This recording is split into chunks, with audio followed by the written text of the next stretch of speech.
respective corners for this tag match. All set for action. In this one, we have Sami Zayn and CM Punk. And this is sure to be a barn burner of a tag. Has their opponent down. Oh, clutch! Camel clutch applied. They're not going to last long here. Wait. The grip is broken.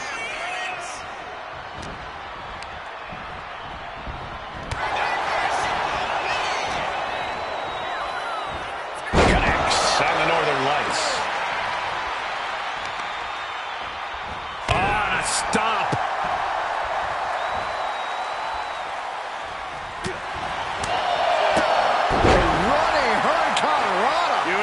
And just like that, we've kicked the tempo up a notch. Oof!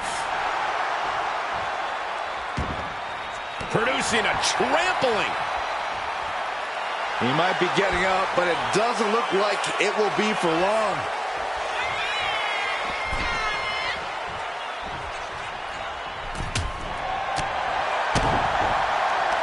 Oh, here we go. Like that, it really just discombobulates a person, changes the whole complexion of the match. Now looking to do battle right here in front of us. Ascending to the top rope. Look out! What? Soaring through the sky and crashing onto their opponent. Whip back into the ring. And he throws the opposition back into the ring.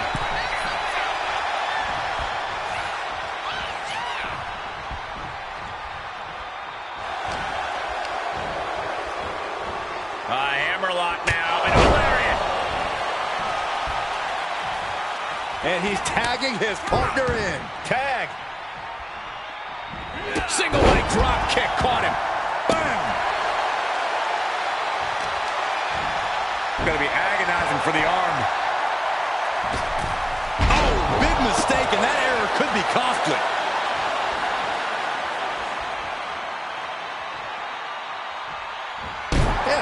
Too. Look at this, just what a barrage of stomps. That hit connects from Sami Zayn. Tags in here.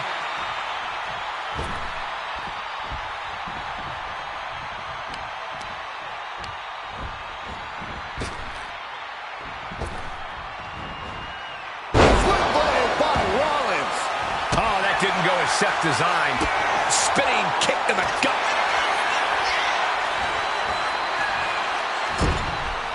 Uncorked a big punch. Rollins' master plan got stopped in its tracks by that attack.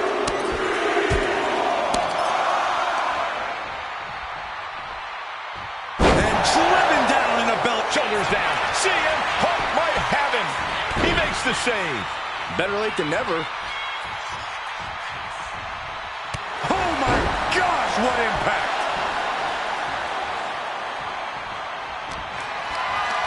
Picked up and being carried around there. Big slam. Sami Zayn tags in.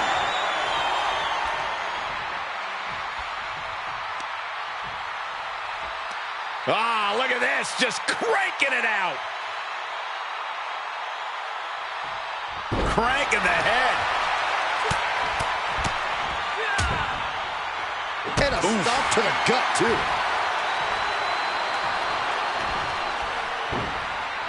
Versatility from Rollins. Went for the springboard and miss. A chain of reversals here. Every motion getting cut off. Single leg drop kick caught him.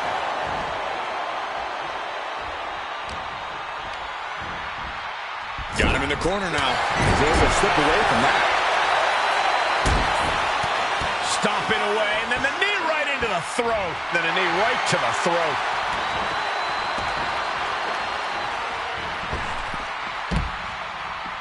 Rollins from up high. And up high. Look out below.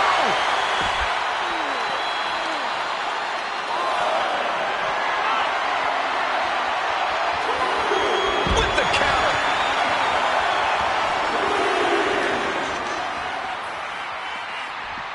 Sent straight to the post. Just vicious.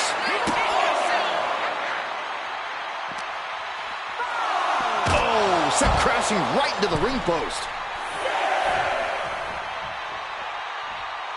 Now's the time to beat the count. Turns it around. He gets back in right before the count. Rollins escaping danger. Jumping knee strike. Lights out. Put into the corner. What could be next?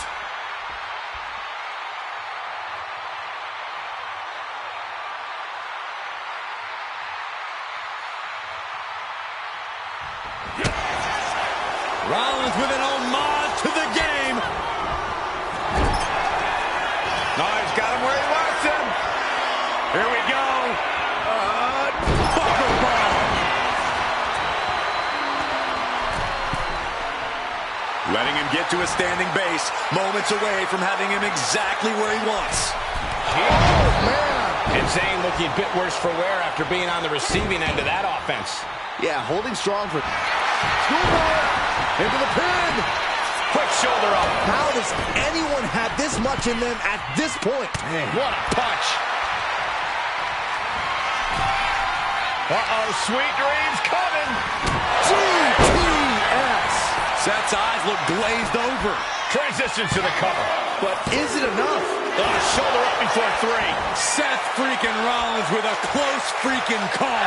I don't know how he survived that. CM Punk thought that was enough. We thought that was enough, but somehow it didn't earn the 3 count.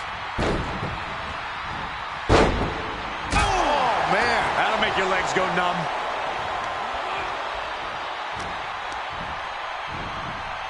Getting him right into the corner. One arm hooked.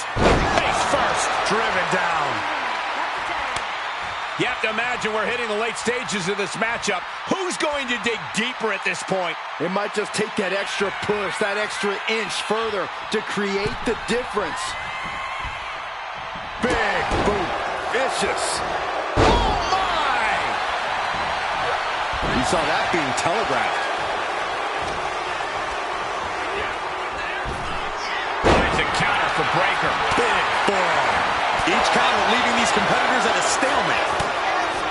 Double axe handle connects. Going for the 3 count. No, he gets the shoulder up. What do you have to do to put this guy away? Oh, what a kick to the face. Oh, my God.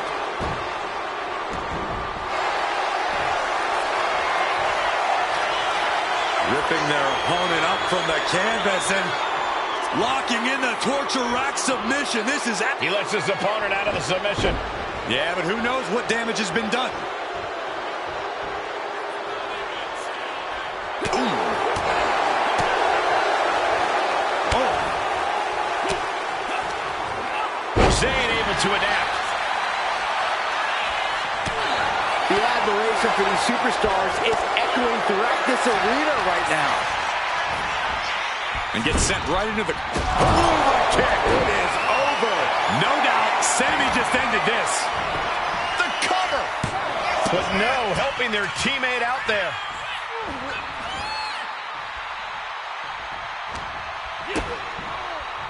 Locks in the pump handle.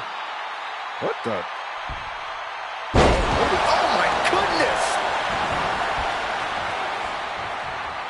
Arm extended, tags his teammate in. Dominating shoulder tackle. Measured up and fist drop.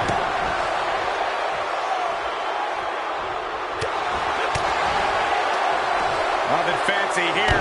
Backbreaker. Backbreaker. A narrowest. And on the line for Punk. Taking advantage of the opportunity. There's 2. What, only 2? I thought that was it, but the resilient CM Punk refused to stay down. And Breaker having to reckon with the fact that his best seemingly wasn't good enough. Look at Braun Breaker here, just manhandling his opponent. Military press into the power slam. Wow.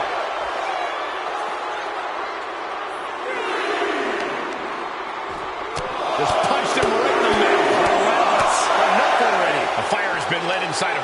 Punk needs to reformulate a strategy.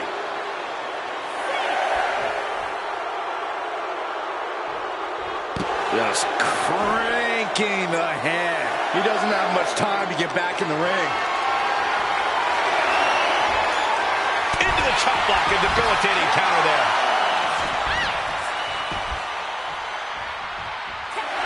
Got it. There's the winners of the tag match. Here are your winners. The team of Sami Zayn and CM Punk. A count-out win is still a win. I hate a count-out. I feel cheated, and I know the WWE Universe feels cheated.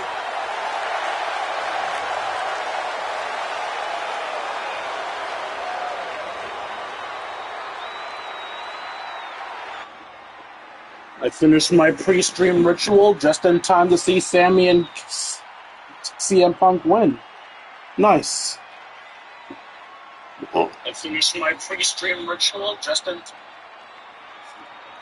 And I'm audible. Nicer.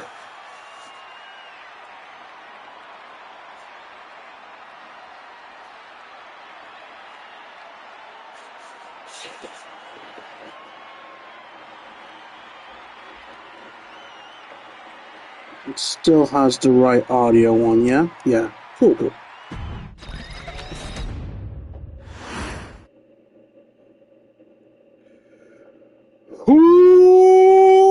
What's up, YouTube? Not YouTube. This isn't on YouTube at all. Well, I mean, it's going to be on YouTube in the future, but for now, what's up, Twitch? It's your Lord and Savior, King D Free Fight for your another episode of Let's Play WWE 2K24 Showcase. In the last episode, I played all the way up to Umaga, but then at that point I wasn't sure how much longer the showcase mode would be. Ultimately, I made the assumption that I'm rated halfway through. I have no clue if that's true. I probably cut it off early, quite frankly, but hey, we'll find out. For now, though, our goal is to try to finish up the showcase mode. Maybe I left a bit. Maybe I left too much leftovers for me. Who knows? We'll find out soon enough. But first, start for free warning. We don't have any notable matches. They're just fighting someone from the modern day. Hey, in WWE, things move really fast. If you aren't present in the moment, it can feel like a year goes by in only 2 or 3 minutes. That's why you always have to make time to make sure that you check. Hold on. Did I just hear myself say 3 minutes? Stop. Can you believe I'm actually doing Eric Bischoff's shtick? In the early 2000s, few words sent a shudder through the roster like the words 3 minutes, summoning the fearsome duo of Rosie and Jamal, collectively known as the 3-minute warning. Initially hired by the aforementioned Raw General Manager Eric Bischoff to interrupt anything he didn't find to be entertaining. You're just not entertaining me. 3 minutes are just about up. The two instantly made their mark in WWE with their complete and total decimation of anyone that was targeted. Their formula was really simple. 2 bruisers with surprising quickness who took pleasure in throwing opponents all around the ring with reckless abandon. And the trail of bodies left in their wake remains a testament to their devastation. Rosie, older brother of your tribal chief, Roman Reigns, and Jamal, who would in time develop his skills further and take the name of Umaga, were about instant gratification. They treated matches like a race, seeing how much damage they could fit. So Umaga and Rikishi both get 2 matches. My brother and my cousin, it was just one of the coolest gimmicks of all time to me. It was catchy, you know what I mean? Like, you kind of knew what was happening. And I feel like we all remember when the 3-minute warning hit for the first time. You know, the whole No, we don't. No one remembers them. I loved the Ruthless Aggression era. No one fucking remembered them.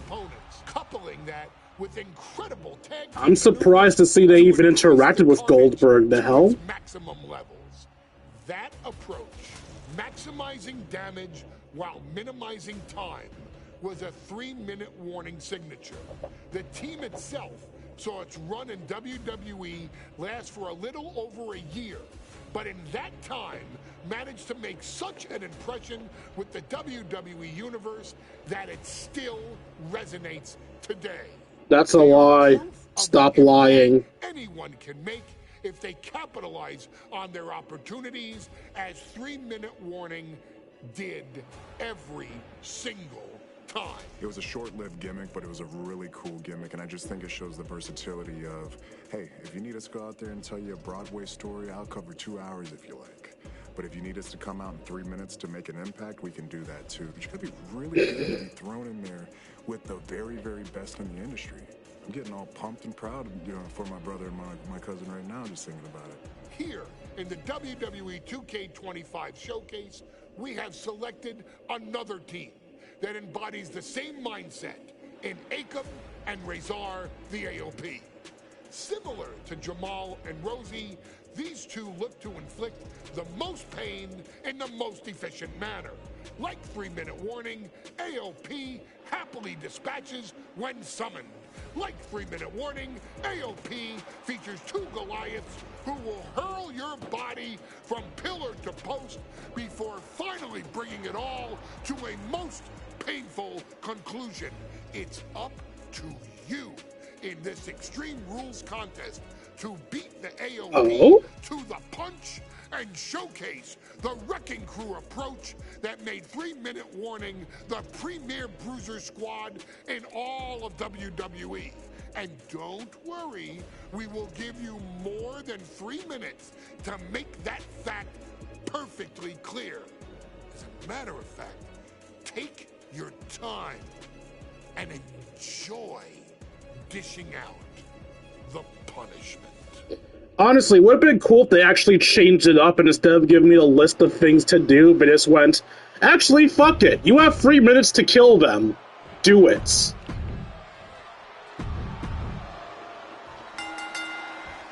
Here we go with AOP in 3 minutes. So I'm who? Jamal? No, I'm Rosie. Samoan jump and moonsault, Samoan splash, Invader bomb. Samoan drop, Samoan splash, and splash.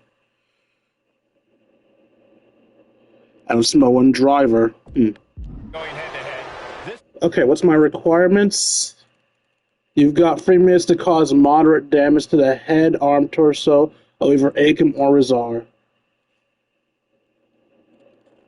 This is an Extreme Rules match, and it's a good thing it is, because neither one of these teams likes to play by the rules or limit their aggressive tendencies. Well, there is nothing on the minds of these men except dealing as much damage to one another as possible. Both 3-minute warning and the AOP excel at brutalizing their opponents and inflicting massive amounts of pain. But only one of them can be the best at it. We can safely predict that this is going to be an exceptionally gruesome and painful match to watch. Many would call the AOP and 3-minute warning equally brutal. How can one of these teams get the edge in this head-to-head contest? It's true they're well matched, but AOP tends to be the more methodical and calculating of the two teams. Excuse me, good sir? AOP can get control of the pace and smother 3-minute warning's chaotic in-ring style. They'll be in a position to win this. I'm worried our announce table will soon be in the line of fire here. Who cares about the table? What about us? I have 2 minutes still. Jamal, Akam, and Razor representing the biggest, most imposing teams WWE has ever seen. Both teams don't care what the motive is, don't care who the target is. Their goal always remains the same, and that is Pick up the damn stick. destruction of the opposition. We call them equal opportunity ass kickers. The first few rows should take a couple steps back because no one is safe Move. No clue what he hopes to find down there. Akam found himself in the wrong place there. He wastes no time dodging the attack. Jamal keeps him at bay. Pick up the stick. Rosie and Jamal tell the victims that they will feel the 3-minute warning. What does that mean, Corey? Well, it means a lot of superstars will get run over by the pain train, and it's only going to feel like the longest 3 minutes of their lives. When you're as big and strong as Rosie and Jamal, that's how quickly it'll be over. The hit's starting to take their toll on them a little. Yeah, Rosie came prepared for this matchup. He's looking to unload on his opponent with that kendo stick. Stomping down. Saw it coming and avoided it. And he slides him back to the mat. Some might see that as a weapon. The manager's just making sure the area is safe All right. for his client. We did it in time.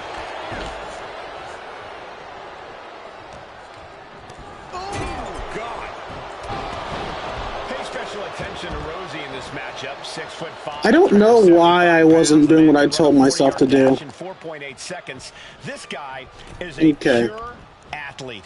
Rosie played high school football with a legendary running back before into the pin. Is that enough? Not yet. We need to make the requirements, buddy. Tries to not even get a 2 count at this point. Oh my, what a splash.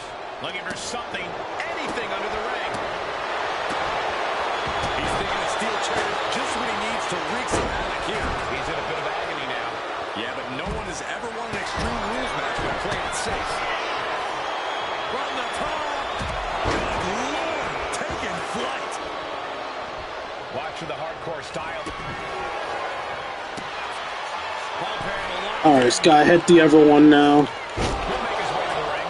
AOP might have just passed their final testament. He dodges out of danger. What's he open to find down there? And you're looking to cause quick, sharp damage. You can't go wrong with the kendo stick. Oh, kendo stick wrapped around the head. Quick sidestep by Rosie. Oh, man.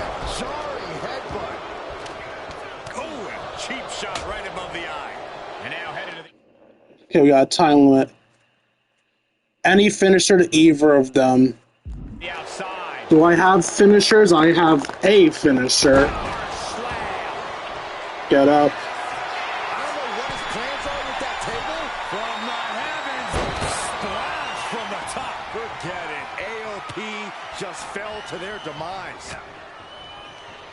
Alright, mines are both diving moves.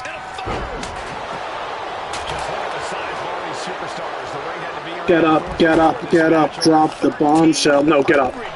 Seriously, get the fuck up. Oh, I can pop up now. These men are so big and so thick, it's a challenge to wrap your arms around them. It's really just best to find weapons and whack away. Yeah. Double leg takedown. Got the shoulders down. What reflexes? Listen to the... Why We're not doing that. Bro, hit me out of air. It's fine. I still have 2 minutes. And it does not involve a dinner party. caught that? It reversed it. Boom, running STO plants him. Nicely done. I meant for you to get on the table, please. Fishing for something beneath the ring. This is about to get worse. And he's into the pin. He breaks the ref's count after one. I was not expecting him to not only reverse my table finisher. No! I really lost it there, okay. Yeah, as you can see, my timing is kinda trash. We'll try this again. Here we go with AOP and 3-minute warning going head-to-head. This is an Extreme Rules match, and it's a good thing it is, because neither one of these teams likes to play by the rules or limit their aggressive tendencies. There is nothing on the minds of these men except dealing as much damage to one another as possible. Both 3-minute warning and the AOP excel at brutalizing their opponents and inflicting massive amounts of pain. But only one of them can be the best at it. We can safely predict that this is going to be an exceptionally gruesome and painful match to watch. Just look at the size of all these superstars. The ring had to be reinforced before this match. Over 1,300 combined pounds colliding. These men are so big and so thick, it's a challenge to wrap your arms around them. It's really just best to find weapons and whack away. Yeah, and there's plenty of weapons to choose from tonight. Many would call the AOP a 3-minute warning equally brutal. How can one of these teams get the edge in this head-to-head contest? It's true they're well matched, but AOP tends to be the more methodical and calculating of the two teams. If AOP can get control of the pace and smother 3-minute warnings chaotic in-ring style... Sit your ass down. Get up, stick. Great ring awareness saved him. Watching the hardcore style of 3-minute warning, both of these men are from the hood, so to speak. Grew up in the streets, brought up to be tough. Rosie and Jamal have a rough tenacity. A duo that couldn't care less about headlocks. They're just all about beating the hell out of you. 3-minute warning. Soaring. Sidestepped out of the way. Backbreaker. Dominating shoulder tackle. Rosie out of harm's way. Akam found himself in the wrong place there. Up high. You want to control the tempo. You want to dictate the pace. That right there is how you do it. They'll take things into the ring. Ouch. Ooh, that's how you dominate your opponent. Oh, we did reach the min one. Akam and Razor representing the biggest, most imposing teams WWE has ever seen. Both teams don't care what the motive is, don't care who the target is. Their goal always remains the same, and that is complete destruction of the opposition. Equal opportunity ass kickers. The first few rows should take a couple steps back because no one is safe when you're in the vicinity of these teams. Able to slip out of that one. What a headbutt. Vicious. Basically hammering their opponent into the floor. With authority. Trying to string together as many hits with that weapon as possible. Belly to belly. Yeah, I should go save my partner, because he's taking a lot of damage. What does that mean, Corey? Well, it means a lot of superstars will get run over by the pain train, and it's only going to feel like the longest 3 minutes of their lives. When you're as big and strong as Rosie and Jamal, that's how quickly it can be over. Razor gets fended off. Drops the hammer. Right on the lower back. Oh, look at his aggression, just pure brutality. Come on, easy. Now, that was a very questionable attack. I think it goes beyond any gray area. Does your damage count? Yeah, your damage counts. Good. Yeah, Akam is leaking now. Beat his ass, brother. Beat his ass. No, dude, do things other than throwing him, please. He saw that one coming. Pay special attention to Rosie in this matchup. 6'5", 375 pounds. The man can run a 40-yard dash in 4.8 seconds. This guy is a pure athlete. Rosie played high school football with a legendary running back. Thanks for the toy. Imagine being pancaked by the force Rosie brings. Akam avoids the attack. Big clothesline. Run out of ringside and back to the mat. Watch out. Nasty kick to the face. 3-minute warning might just be done messing around. Oh, man, right to the arm. Hyperextend your elbow. He looks absolutely... From the top. Samoan drop. Did you see that? Risking it all and taking an awful fall. We knew this would be a sky high. Down with force. Getting AOP just fell to their demise. 2 count. What a kick out at 2. Just an incredible wherewithal to get the shoulder up. Excuse me? After taking that maneuver, that was the best weapon in the arsenal, but it wasn't enough to produce an end result. What a clothesline. Oh, he fends that off. Does the official not see him removing the turnbuckle pad? Keep your voice down. Looking to capitalize on that move. Why is my timing so shit? Here are your winners. It's not even a hard match. My timing's just garbage. Clashing tonight in what should be a harrowing Extreme Rules match. Considering the teams involved here, it comes as surprised that we have medical teams standing by backstage. Yeah, these are two of the most merciless and physical teams we've ever seen. Lasting bodily harm isn't just highly probable in this match, it's essentially guaranteed. I, for one, can't wait to see what these teams do with the rules thrown out the window. They're free to be as creative as they want in their pursuit of absolutely annihilating one another. Sit the fuck down. Just look at the size of all these superstars. The ring had to be reinforced before this match. Over 1,300 combined pounds colliding. These men are so big and so thick, it's a challenge to wrap your arms around them. It's really just best to find weapons and whack away. Yeah, and there's like that weapons to choose from tonight. AOP and 3-minute warning both love to bring the pain to their opponents. But I'm not sure AOP's ready for the pure chaos that is 3-minute warning. That ability to be totally unpredictable could play in 3-minute warning's favor. Interesting point, Corey. AOP likes to slowly grind their opponents into dust, but 3-minute warning are always looking for a quick, dominant win. Oh, my God. He's looking for something. This could get dangerous. Watch for the hardcore style of 3-minute warning. Both of these men are from the hood, so to speak. Grew up in the streets, brought up to be tough. Rosie and Jamal have a rough tenacity. A duo that couldn't care less about headlocks. They're just all about beating the hell out of you. 3-minute warning's thug-like tactics need to be respected. Rosie and Jamal only care about one thing, and that's the winner's purse. Sidewalk slam delivered. Come on, let me pick up the damn shit. Heads outside the or whatever ring. weapons available. No countouts means he can take his time. And knew what was coming there. Returning to the ring now. Sidewalk slam. Oh, this is just too far. Get some control in there. Rosie and Jamal tell their victims There we go. Feel the 3-minute warning. What does that mean, Corey?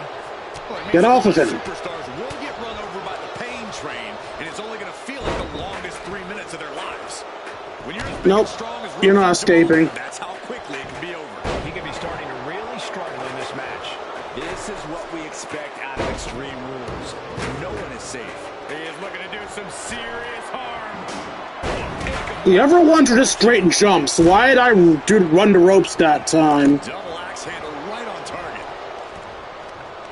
Yokes up their opponent. Driven down with a sidewalk slam. Setting up for something here.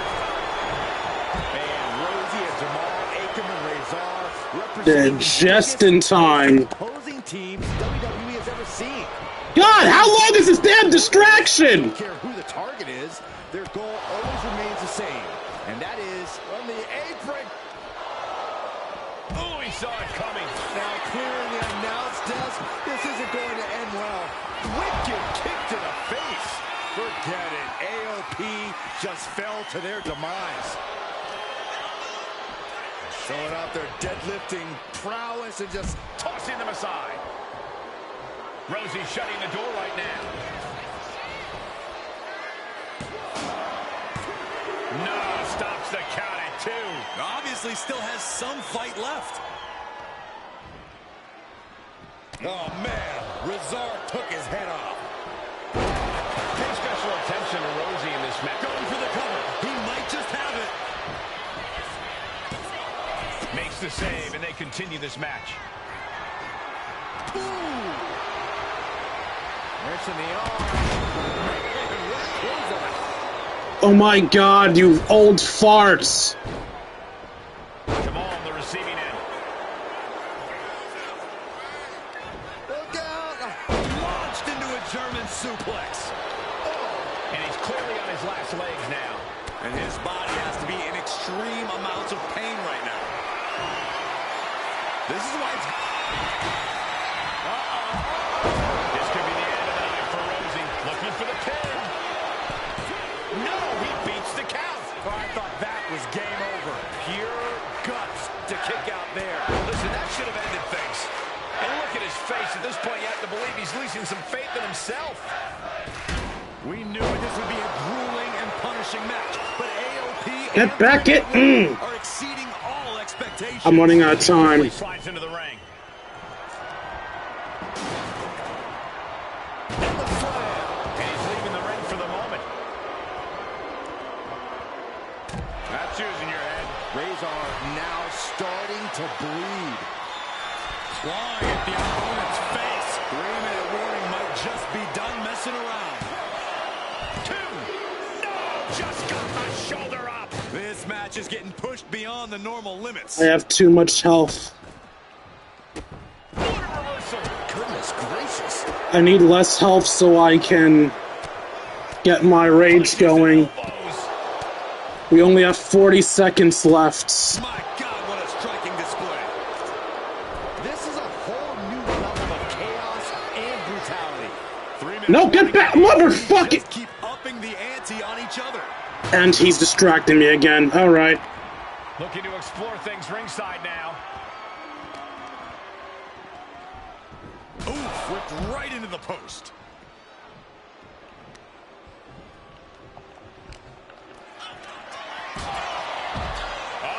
They go. Absolutely no telling what's underneath. Out of time. Terrible position for Aikman. Teammate intervenes just in time. Oh, big boot. No count out as he takes things out of the ring. Slides under the ropes. Back into the ring. Thanks, game. That'll make you reassess some things. With all the toys underneath the ring, he just had to go with the one that ensures split. Well, I might as well see what I miss out on if I just win without reading all the requirements. A defensive elbow to the gut ends that.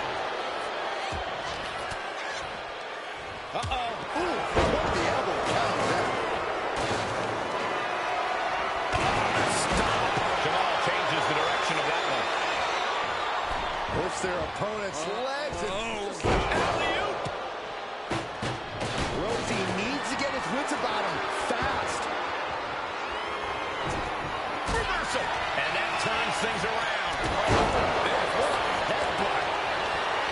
Someone hold the roof down from the top. Flying. Diving headbutt. Trying to do as much damage as humanly possible. But at what cost? Kicking out in time. How? How? Oh my, what a splash. Going outside. What's he got planned here? Set up for a second time. From the top with the spin. This could be it. The counter. Kick out. I thought it was. Okay, what the fuck are these guys made of? Barely still in the fight. I don't know how many more times he's going to be able to kick out after that. That was too close for comfort. The next big move might end this. The question is, who has the stamina left We're- to pull it out? Oh no, I'm distracted. And my partner decided he wants to kick this guy's ass. Bringing out that ladder, we are in uncharted waters, ladies and gentlemen.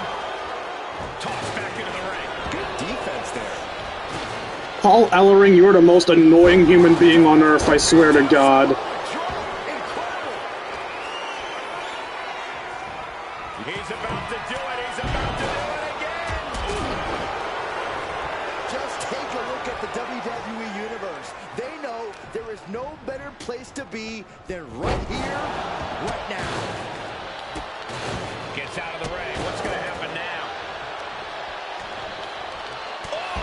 I don't think it's possible to beat them in the 3 minutes. These fuckers refuse to be pinned. Intense toll. The table's being set up. Oh, no. Stop right to the gut. These guys are more unpinnable than John fucking Cena. Showing off their deadlifting prowess and just... And that definitely made solid impact. And he heads back into the ring. Oh, what a stop right to the chest. Are you kidding me? Whoa, careful, man. Defense perfectly. Move, move, move, move. Let me hit my signature, please. Here we go, Byron. Samoan drop. Rosie now into the cover.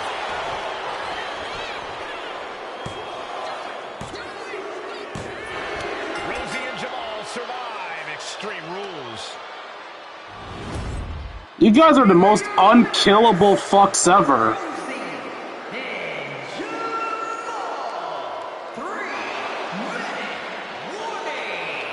Gotta give it up to 3-minute warning. In a contest between two of the most badass squads we've ever seen, they were the tougher competitors. Yeah, but AOP certainly made 3-minute warning earn this win. Just think about all the carnage we witnessed here tonight. Here I was saying it would be possible to beat them in 3 minutes easy, the Extreme Rules. Nope.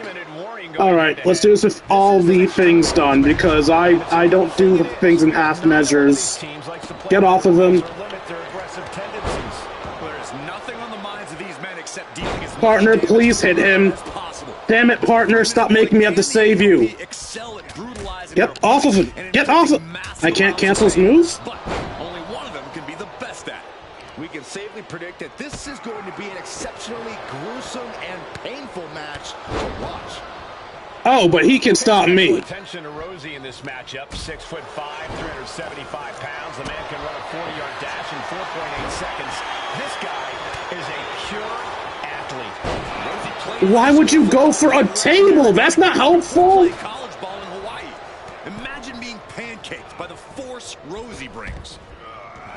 Many would call the AOP and 3-minute warning equally brutal. How can one of these teams get the edge in this head-to-head contest?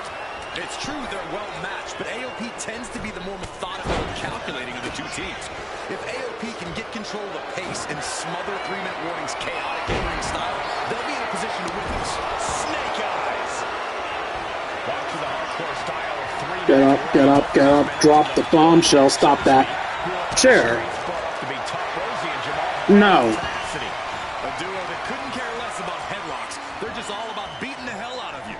3-minute warning's thug-like tactics need to be respected. What the fuck? Rosie and Jamal only care about one thing, and that's the winner's purse. Chucked right out of the ring. Heading to ringside now. And Razor's confidence has to be rocked after that. Get the chair. Thank you.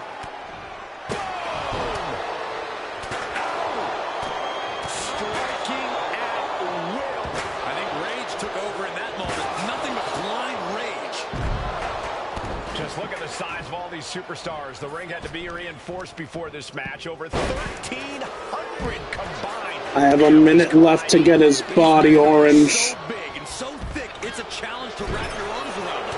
It's really just best to find weapons and whack away. There we go. Plenty of weapons to choose from tonight.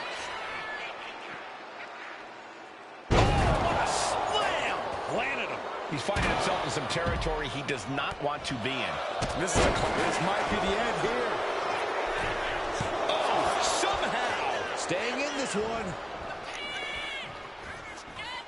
He gets into the ring. Oh my goodness.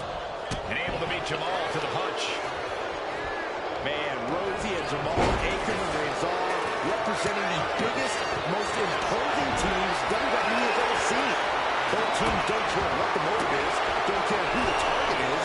Their goal always remains the same, and that is complete destruction of the opposition. Here he goes for the win.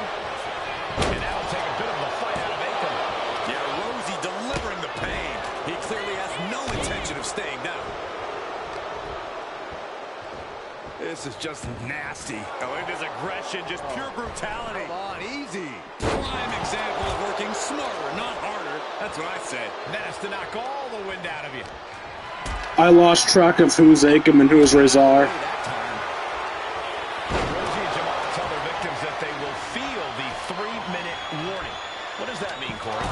Well, it means a lot of superstars will get run over by the... On the apron. Jamal changes the direction of that one.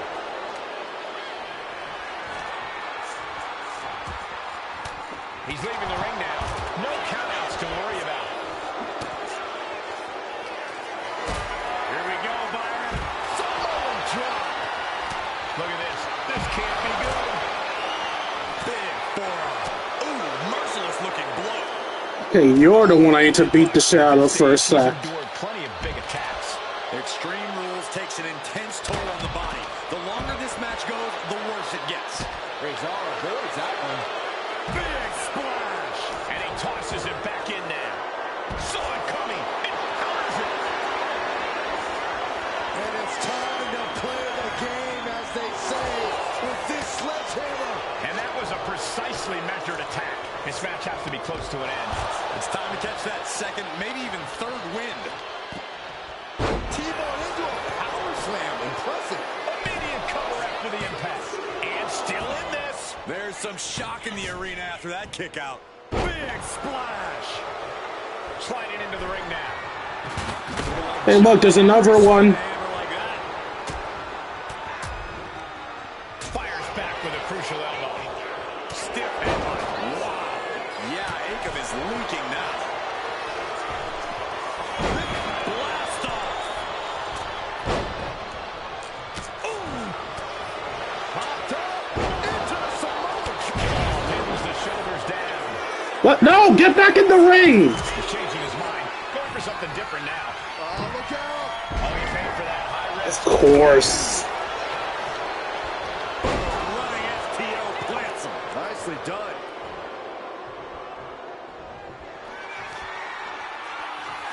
Up they go. Finisher hits. 3-minute warning might just be done messing around. Heel kick. It could be all over here. Ref, please turn around.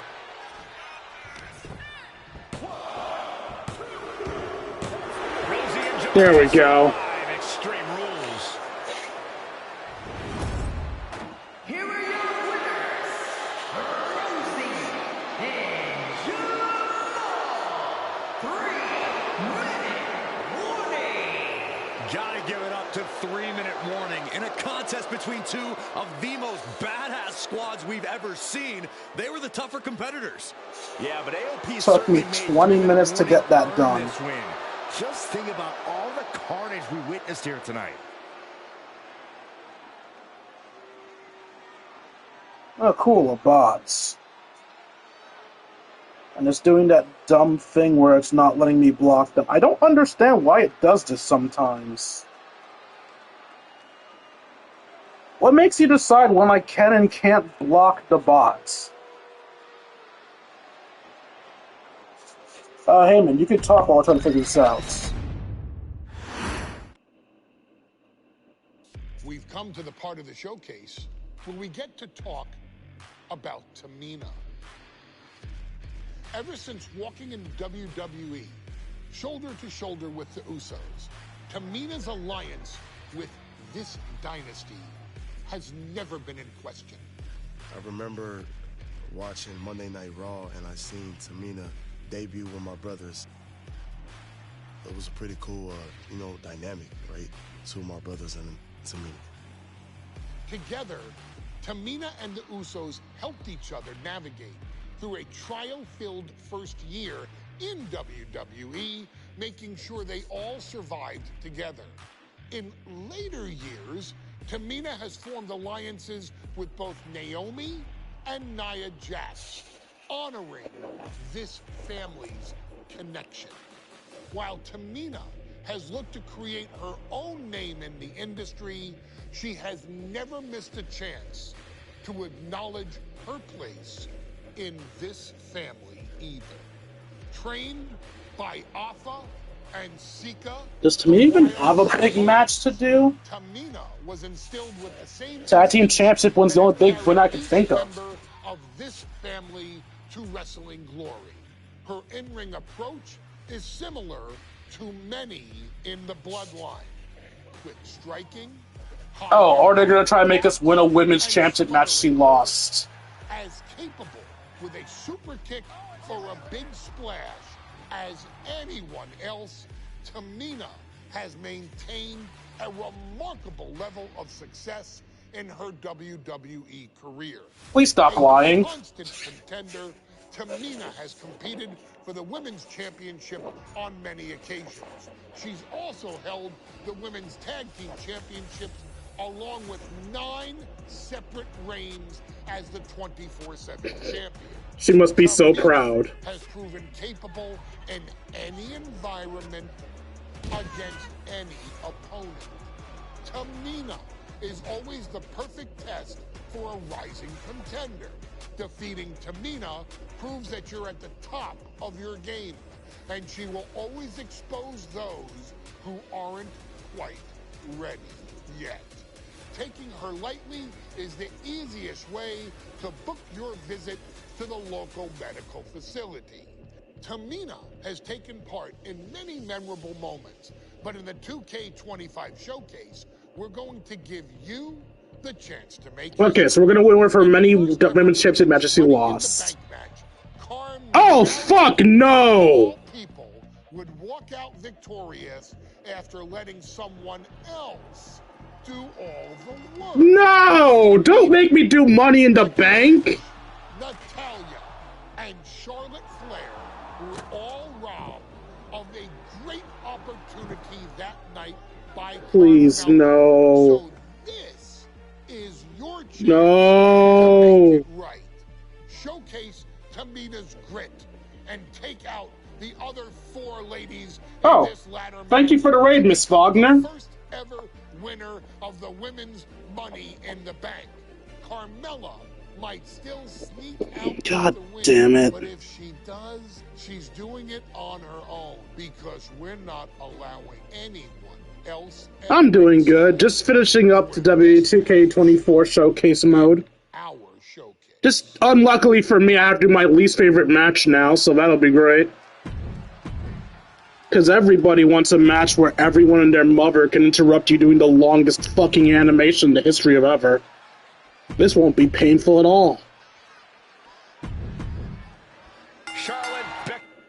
Alright. Show each of these of our superstars who run the show and dish out damage. And pulverize Charlotte Flair. I didn't even realize Natalya was beating my ass. Miss Money in the Bank. The revolution that became an evolution only continues in the women's division. One of these women will climb the ladder and earn the Please go away, Natalya. of a lifetime.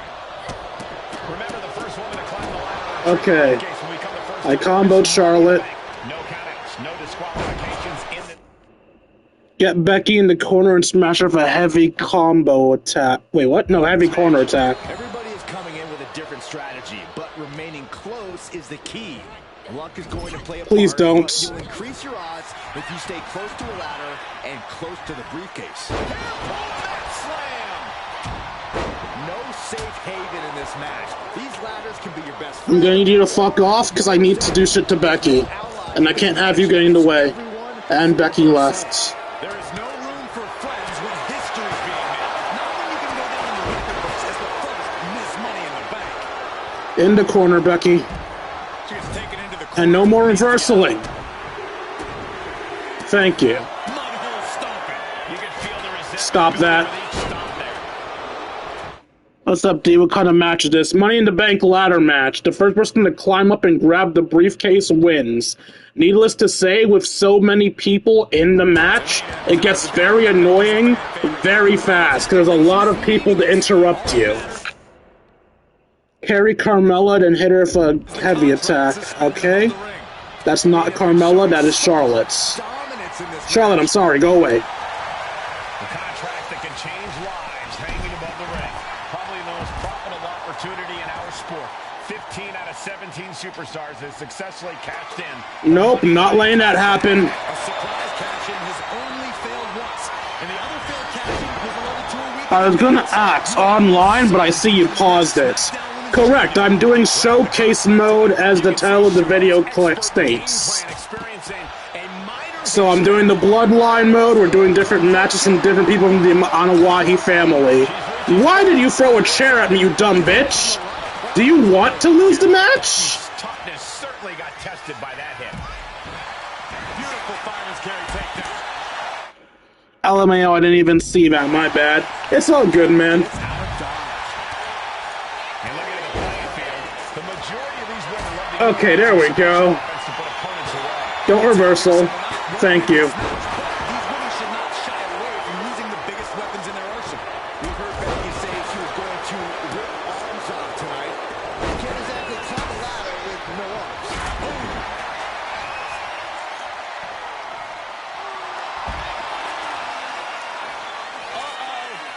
She reverses and creates an opportunity.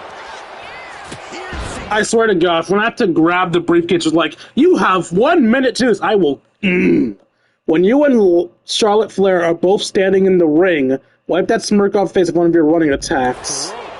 Alright, so I have to wait for Charlotte to get into the ring.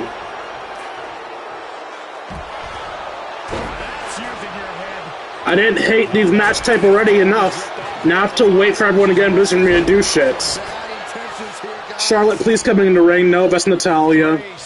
I'll run attack you anyway. Stop that. No ladders. No ladders until I can win the match. Charlotte, stop taunting and enter the damn ring!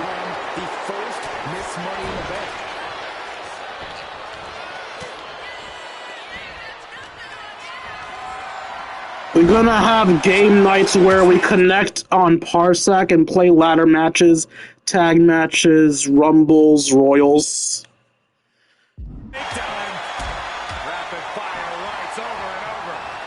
So, I refuse to do any ladder matches, but tag matches and rumbles, maybe. That's a big maybe. No, stop that. Charlotte, please enter the damn ring. Climbing that ladder is going to be very difficult. And she heads out to the floor. Obviously was in need of a breather. Yes, okay. Nice reversal by Charlotte Flair. I don't know how much of these are based on what actually happened in the match or not. I don't remember much about this match other than the ends, which were obviously changing. Well, you are seeing a heightened level of aggression, heightened level of intensity from all these competitors because of the stakes involved. Guys, where's Charlotte going? Flair looking. Well, that's not a moonsault. Oh my goodness, taking out everybody. The Queen rising to the occasion. What you just saw is... God damn it, a time limit. Strike fast. You got 30 seconds to keep Natalya out of the ring and away from a win, and dishing out enough pain to remove her as a threat. Why we say Charlotte is genetically superior. Yeah, undeniable athleticism from the Queen. Can it pave her way to the top of the ladder? They're getting a little too close for my comfort, guys. She's taken her share of blows at this point. Yeah, Tamina just inflicted as much pain as possible and enjoyed it. Not now, Charlotte. No, and I'm out of time. Damn it. Nope, we have to restart. If you miss a single fucking thing, you have to restart if you want the rewards. Ah, I hate this so much. I hate those timed ones so much, man. Tamina, Charlotte, Carmello, Natalya, and Becky Lynch are going to climb the ladder and retrieve the briefcase. Putting a timer on the task is such a bullshit way to add difficulty. The timed ones do suck, yeah. Such a dangerous setting for all these superstars. Ladders are everywhere. I forgot how difficult it is to read what people say while playing, and I'm getting my ass whooped. How is someone already going for the damn briefcase? Okay. I still need a heavy combo Charlotte. Becky, please. Becky, please. Okay. Mounting. And hammered away. No safe haven in this match. These ladders. You got this. Your worst enemy. There's no allies in this match. It's everyone for herself. There is no room for friends when history's being made. Not when you can go down in the record books as the first Miss Money in the Bank. Corner attack Becky or strong combo Flair. Does it have to be in the ring? Well, she's going back in the ring anyway, so it's fine. First a knife edge chop and now continuing the attack on the knee. Alright, Pinky. Get up. Oh my god, fuck off! Let me hit Charlotte with my combo! Nope, just gonna leave the ring then. Alright, that's fine. You know what? Thank you, Charlotte. You're making my job a little bit easier.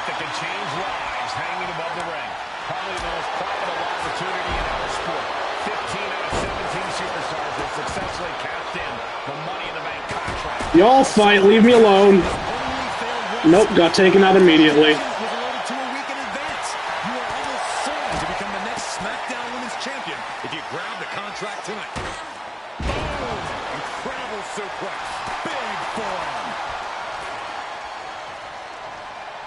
Double underhook applied. Don't roll out the ring. Do not roll out the ring. Natalia, please leave me alone. I said please. Go fight someone else, Natalia. 3 second-generation superstars competing in this match. Carmello, Charlotte, and Tamina. And Natalia, of course. And now I believe at the carry move, Carmella. For these kind of moments, any of these women will add a significant chapter to her legacy if she can become That's Natalia. first Miss Money in the Bank.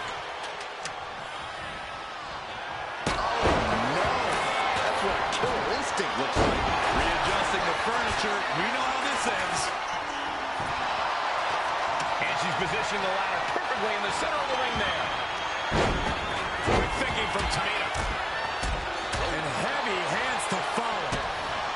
Oh God, Becky, stop. Takedown by Becky, looking for the armbar. Is there anyone more intimidating in this group than Tamina? I've said it before. It could be a coming out party for Tamina. You know what? Fuck it, just make me tap. Look at her giving up. She's quitting, but it doesn't save her from the hold here. Flair getting out of the ring the hard way.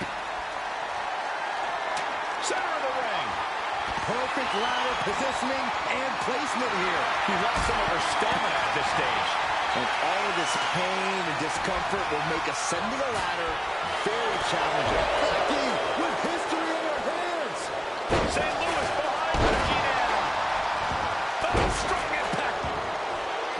Exiting the ring, taking the action outside. Doing whatever it takes. I need Carmella in the damn ring. Looks like she's heading back into the ring. Carmella, you dumb bitch, get in the ring. Money in the Bank briefcase still hanging high. This is what it's all about. The opportunity of a lifetime. What do you need to do? How much can you sacrifice? to Becky, be the first Miss fucking stop it. She's bringing the fight outside. Oh wait, it doesn't say it has to be in the ring. Becky, go away. Go away, Becky. I don't have time for your shit. Totally helpless at the moment.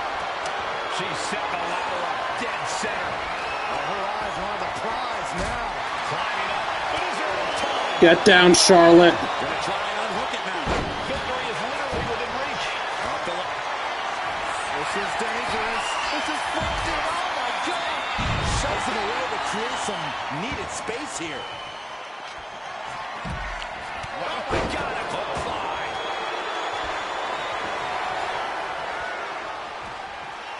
Alright, let's do this scene again. Charlotte Flair. Been at to damage Natalia a lot. Charlotte driving Tamina and both tumble to the floor. Like in a minute's time. So if Natalia reversals me or Charlotte decides to attack me, I'm fucked. Oh my, climbing Tamina into the steps. Well, you are seeing a heightened level of aggression, heightened level of intensity from all these competitors because of the stakes involved. Guys, where's Charlotte going? Flair looking to up the ante now from the top. Oh my goodness, taking out everybody. The Queen rising to the occasion. Okay, what do I have to work with? I have a signature and a finisher. Yeah, Focus on. undeniable athleticism from the Queen. Can it pave her way to the top of the ladder? No, no, no, no, no, no! Tossed into the ring. And I lost.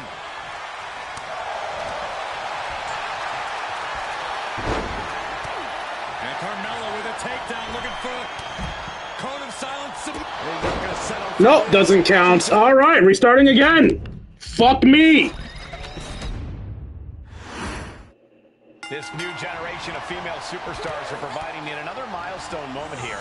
Tamina, Charlotte, Carmella, Natalia, I'm getting really fucking tired of your existence. Become the first ever Miss Money in the Bank. Chop block. Brilliant. Right to the back of the knee. And looking at the playing field, the majority of these women love to utilize their submission offense to put opponents away. Okay, heavy combo on Charlotte, corner on Becky, and damaging people in general. We've heard Becky say she was going to rip arms off tonight. You can't exactly climb a ladder with no arms. Natalya knows exactly what she's doing, and it is not good for her opponent. A steel chair? Something we all... Charlotte and Becky are just having fun being each other's asses over there. Dangerous setting for all these superstars. Ladders are everywhere. Each competitor is only limited by their imagination. Your head has to be on a... I didn't know characters even had idle animations. Now I know. One of you please get in the damn ring. One of you please get in the fucking ring, not you. There is no room for friends when history's being made. Not when you can go down in the record books as the first Miss Money in the Bank. And the boat struggling a bit to stay afloat there. Beautiful Carmello looking to push the advantage after that.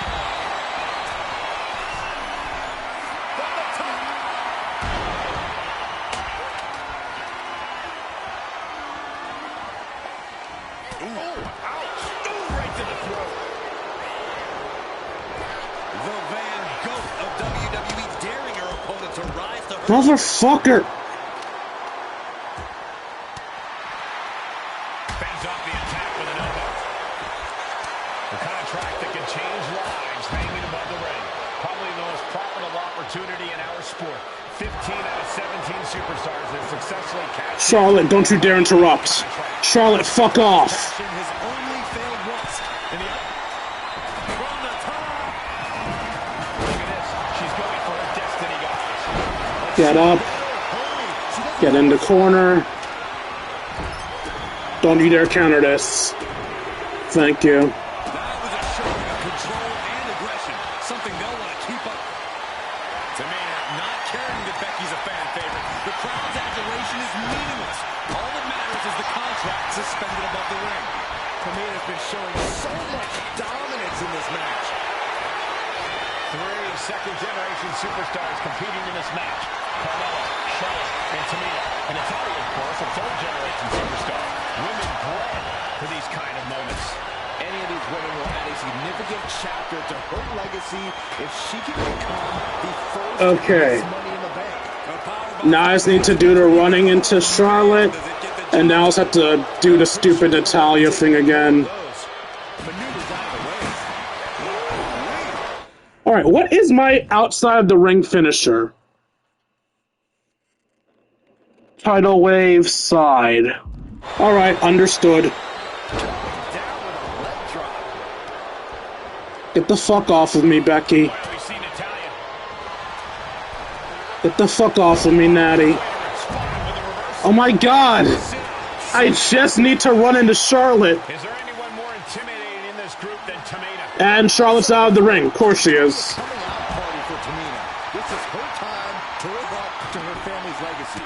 If Tamina wins the contract, it guarantees her first title opportunity in over 2 years. More than an opportunity, it pretty much guarantees Tamina will become... Charlotte, please enter the ring. Money in the Bank briefcase, still hanging high. This is what it's Throw her in the ring, Becky. Wrong direction, Becky. What are you willing to do? How much can you sacrifice to be the first Miss Money in the Bank? Fred Jones is really being tested now. Yeah, the effects of this ladder match are not going to go away anytime soon. Ladders in position. Looks like Becky has her. Becky, don't attack me. I didn't get her. Didn't trigger the scene. Let's do this again. There we go. Can I skip this? What you just Cool. saw is why we say Charlotte is genetically superior. Charlotte, no! From the Queen. Can it pave her way to the top of the ladder? Okay. Tamina wipes. It won't be easy, but there's only less to do. The ladder and become the first ever woman to win Money in the Bank. Alright, so now it's just a match. And grab the briefcase. Tamina's absolutely wrecking shop on Natalya, making sure the veteran won't have the strength to climb a ladder at all. History on the line. Guaranteed championship opportunity. Nothing but carnage happening in this one. 5 women fighting for their key to destiny, willing to go through hell for it. Ooh, hooked into the struggling a bit up there. Yeah, sweaty palms making this difficult. Tamina might have it here. Are we about to see the first Miss Money in the Bank? Holding on tight. This could be it. She's in place. Can she end this here? Time is your enemy here. I just don't know if there's enough of it to get it down.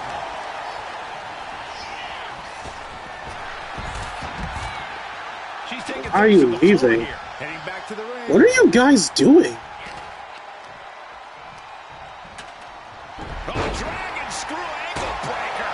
That's just fun to watch. Ladder's dead center and ready to go, guys. Climbing up. But is there enough time to go for the win?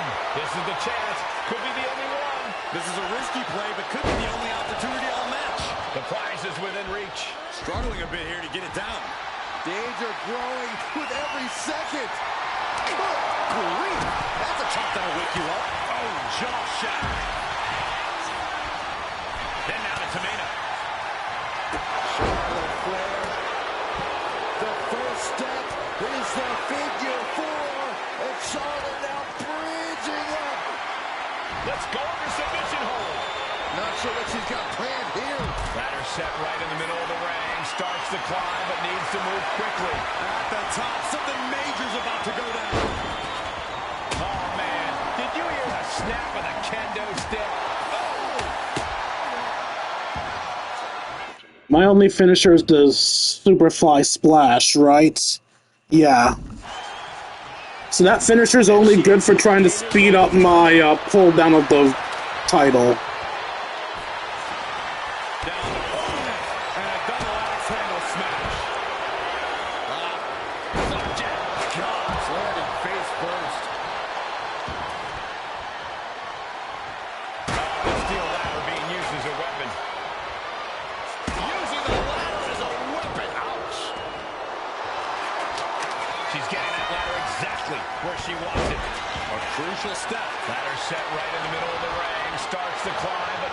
Come on, get distracted fighting each other. Looks like scaling the ladder was the easy part of the job. Unhooking the prize is the big challenge. I keep hoping they'll get distracted fighting each other, because the AI tends to be dumb like that. Situation in the corner. And Natty's coming after me.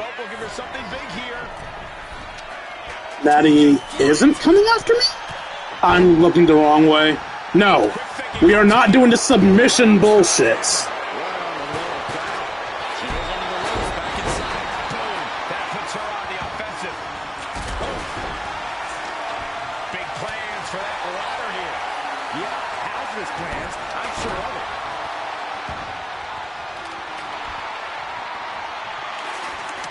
Setting up the ladder.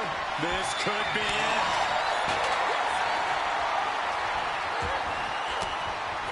And Natalya's still able to get on the attack.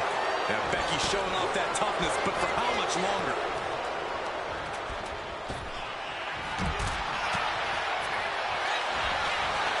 The German suplex. Oh, loving blow. She set the ladder up dead center. Her eyes are on the prize now. Climbing up, but is there enough time to go for the win? Working on the hook here. Every second up there is allowing the opposition to recover. Better hurry. Carmello with a super kick. Charlotte doesn't have a chance of coming back from that maneuver. And the energy in here is raising the hands on the left of my neck. Mella able to defend against that. Headed up that ladder. Center of the ring. She's stretching, but can she get it? Sorry, Natty, not you. Carmello trying to snatch the contract. History in Mella's hands. Ooh. Look out. Diving hammer strike. Pick up the ladder. No, no, no, no, no, no.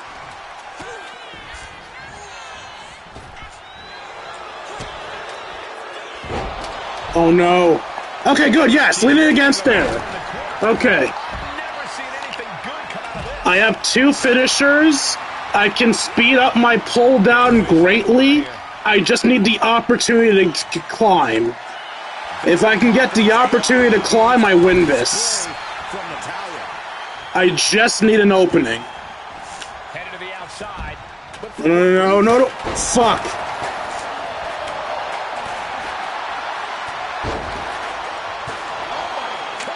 Attack Charlotte, no. And that was an efficient display of offense with that maneuver. Oh my gosh, going head on. Fuck off of me. Big forearm. Yeah, go on. Fight her. Fight her. Perfect. And Carmello with a takedown, looking for up the ladder now. Let's see if this Come on. Hurry. She decides to just let go, but why they go to submission? not a strategy we often expect to see. Yes! Bring it here. She's that's it. Fuck this match. Case, Tamina is Miss Money in the Bank. The winner of the Money in the Bank contract and the first ever Miss Money in the Bank, Tamina!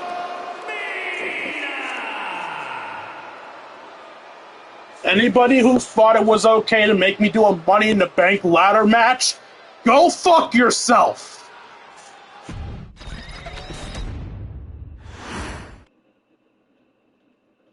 Any member of this family that enters the professional wrestling business knows about the expectations that are going to be on their back. They know about the prestige that their very name carries. They know that those who came before them have accomplished so much. Bearing the weight of those legacies can prove to be way too much for almost anyone. But that was never the case for Jimmy and Jey Uso. Jimmy and Jey Uso looked to be stars from the very start, constantly evolving their look, style, and offense as they progressed in their careers. Face paint and war dances would fade away, and the two would embrace the day one-ish mentality, looking to punish opponents and send them to the Uso penitentiary. The Usos are 8-time WWE Tag Team Champions. The Usos have main evented WrestleMania after initially fighting for a mere spot on the card. The Usos were the premier team of the 2010s. The Usos are the greatest team of all time. Jimmy and Jey are poetry in motion, each knowing what the other is looking to do next, each using every bit of savvy they gained growing up in professional wrestling to keep their edge. And sure, in recent years, it's been difficult between the two. Jimmy did cost Jey his match at SummerSlam against your tribal chief. Worst booking ever. After months of the anger building between the two, Jimmy and Jey ended up as the first two entrants in the 2024 Royal Rumble match, bringing things to a head. But even that moment wasn't enough to settle the issue, and so they would fight again at WrestleMania 40. Jey Uso truly became main event and found his inner yeet, even adding another tag team championship with Cody Rhodes as his partner. As your wise man eventually would suffer as well, Jimmy found himself betrayed by Solo Sikoa and unceremoniously dumped out of Solo's version. This is going farther than I thought it would. I thought we were just going to do them versus the New Day. They are a tag team. They are pure art. They are the reason for the resurgence of tag team wrestling's popularity over the last 50 Okay, years. we're rolling back to the tag team thing. Oh, Yeah, there we go. Their grandest moment came during the 2017 Hell in a Cell, when they would lock horns with perhaps their greatest opposition ever, the New Day. From July to October of that year, the SmackDown Tag Team titles would change hands 4 times between the two teams, both looking for ultimate bragging rights. The Usos' connection as twins always gave them an upper hand with most teams. But the New Day had their own trick, utilizing the Freebird rule to allow any 2 of the 3 members to compete in any match. Jimmy and Jay could never know for sure who the opponents would be, with a different game plan needed for each iteration. With nothing clearly settled after 4 months, the New Day would offer to defend inside hell in a cell, and the Usos gladly accepted. We've seen the Usos showcase tag team wrestling at its most beautiful. Now we want you to showcase the brutality that exists within hell in a cell. Big E and Xavier Woods are going to use everything at their disposal to take you down. But you've been down. Smack VGIG makes it clear who wants to win. To force the New Day. I can English, I swear. Nothing wrong with them being in second place, and there's nothing that's stopping you inside hell in a cell. If memory serves, the reason it was Woods and Big E was because Kofi had a match that night? But let's be real, at that time, Woods was the clear weak link of the New Day. So, putting Woods in the match is just stupidity. But I'm pretty sure it's because Cody was busy. Cody, Kofi.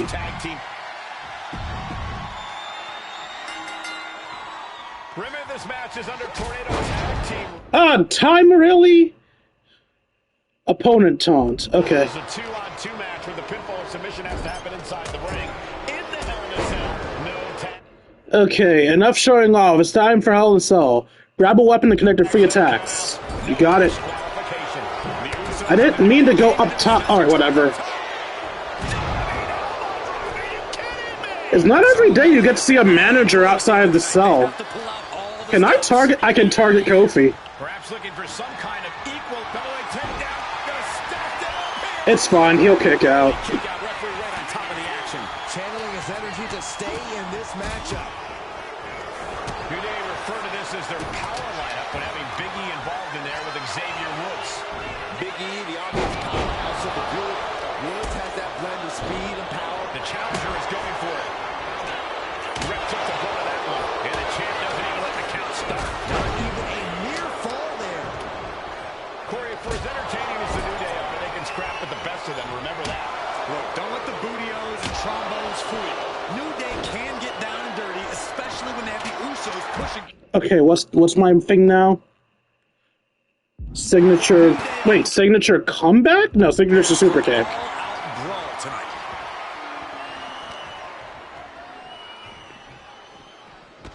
Hey, Wood, get your ass in here. Looking to explore Stop beating on my every brother. inch of hell here now. Oh, oof. The Usos following the footsteps of many Am I great Jimmy? tag teams, the Steiner brothers, the Head Hope I'm Shrinkers, Jimmy. who, of course, Jay and Jimmy's own father was Damn a member it! of. Would be a very proud moment for the Anwar. I have to build a signature again. Capture their 5th tag team championship here. Luckily, this does not have a time limit, so I can just take my time beating Wood's ass. Getting a taste of just how bad it can truly get inside the Uso penitentiary. The New Day asked for this, demanded to defend their title in this unforgiving structure. And that was a successful bit of offense with that maneuver. Boom, what impact. Oh, God. And Woods avoids that one.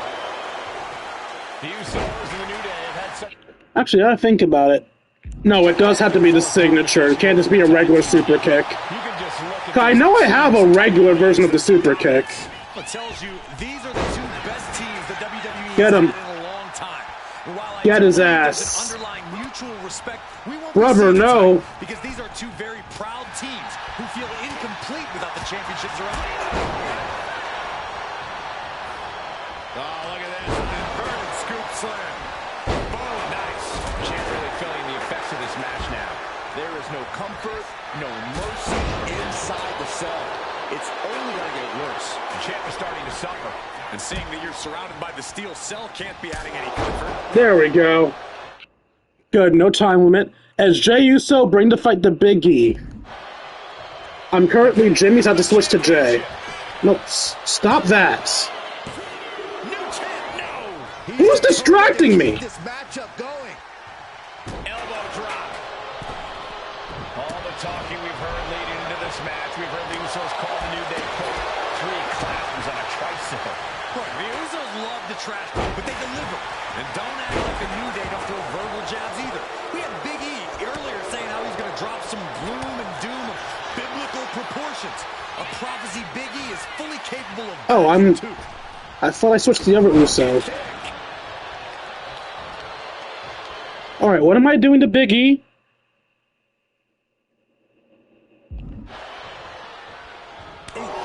Heavy attack. Usos and New Day going at it. I'm surprised they actually made me switch Usos. I'm pretty sure not everyone knows you can switch people the way I did. And Xavier Woods now with toys, kendo sticks in hand. And it's about to get more aggressive, more vicious, more barbaric. The fact that the match didn't just end here is wild, because for all of Forsaken, for all purposes, at this point, it should have become a handicap match.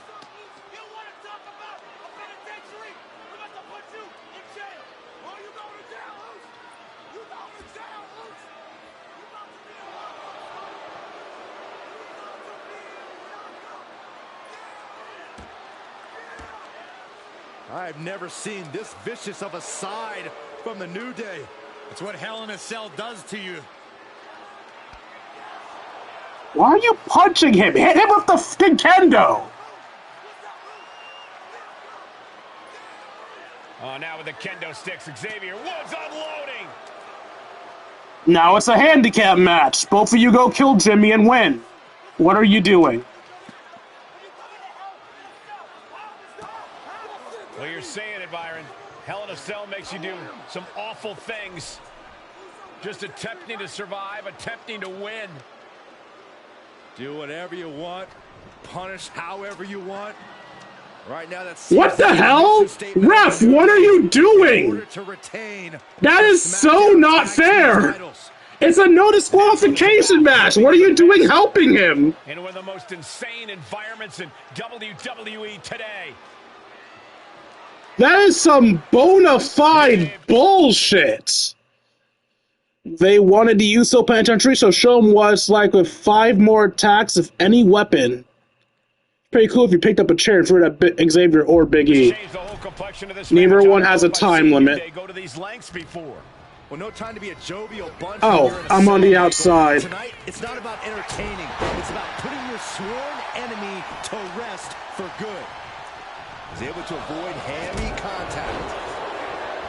Talking to Xavier, he told me the one thing the Usos have taught us is that we have to embrace a more lawless wrong weapon. A more lawless culture in this rivalry.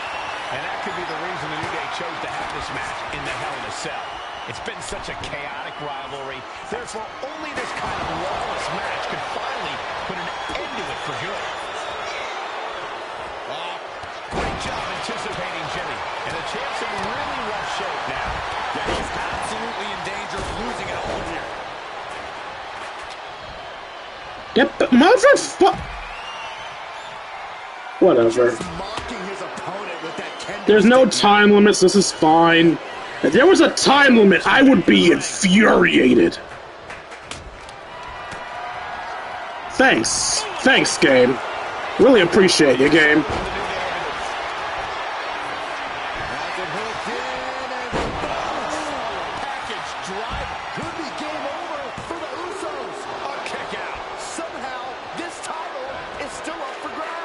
I was right to leave it up to the AI because I wouldn't have kicked out.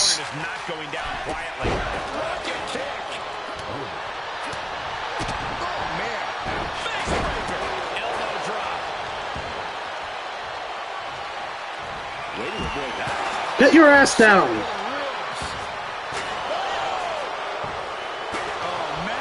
Repeated hits like that are going to add up very quick.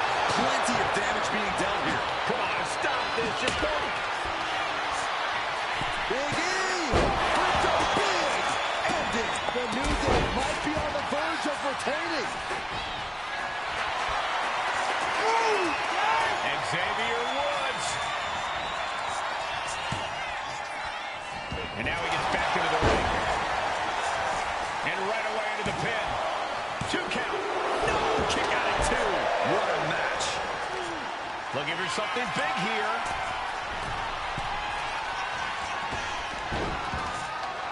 How? Oh, stomping away. He's looking to go high risk from the top rope. That's a bad landing. And that one did it. Jimmy is now starting to bleed. Watch out. He was coming and answered with an emphatic power slam. Face buster plants him. These 4 men Oh, God. one another in the name of being called tag team champions. As Jimmy hit Big E for front heavy attack in the ring. I don't even know which Uso I am. Both these teams must be exhausted. I am Jay. Bring it home. Kick right to the midsection. Right to the kidneys from behind. Oh, my goodness. Step ahead there. God damn it. There's Jimmy Uso sent flying and into a rough landing. Now to the ring, to the confines of the chain link enclosure. Uppercut connects. And he re-enters into the ring. Looks like he's got something in mind for ringside here. Jimmy gets intercepted.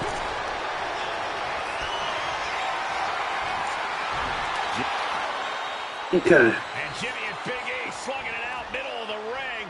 This has been a vicious... I have so many finishers just waiting for when I can finally win the match. Here comes Jey Uso into the fray alongside of his brother. Bang! Double super kick. And the Usos now looking for that patented Uso splash from the top rope. Uso splash. The cover. Woods. For the tag team titles, and Woods handcuffs it all, breaks it up. At the last I forgot the handcuffs were a thing. Xavier Woods saving this match for his team. Yeah, credit to Woods for his never say die attitude. I wish he was handcuffed in the actual fucking gameplay. And there's, look at Woods still fighting back. Yeah, with the handcuffs. Using the handcuffs as a weapon. That's smart.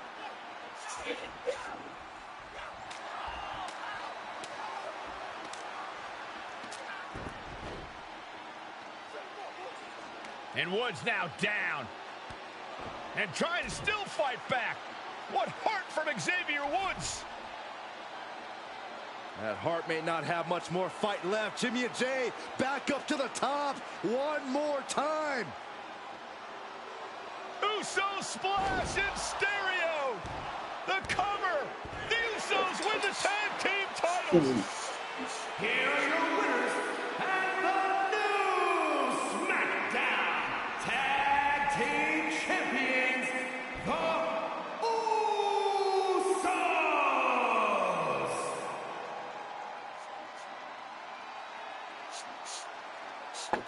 By the way, is the double Uso splash in the game? If so, it's a crime that's not their tag finisher. Like, yeah, I know they used the 1D, but like, that is so much cooler of a finisher. I got some My Faction stuff.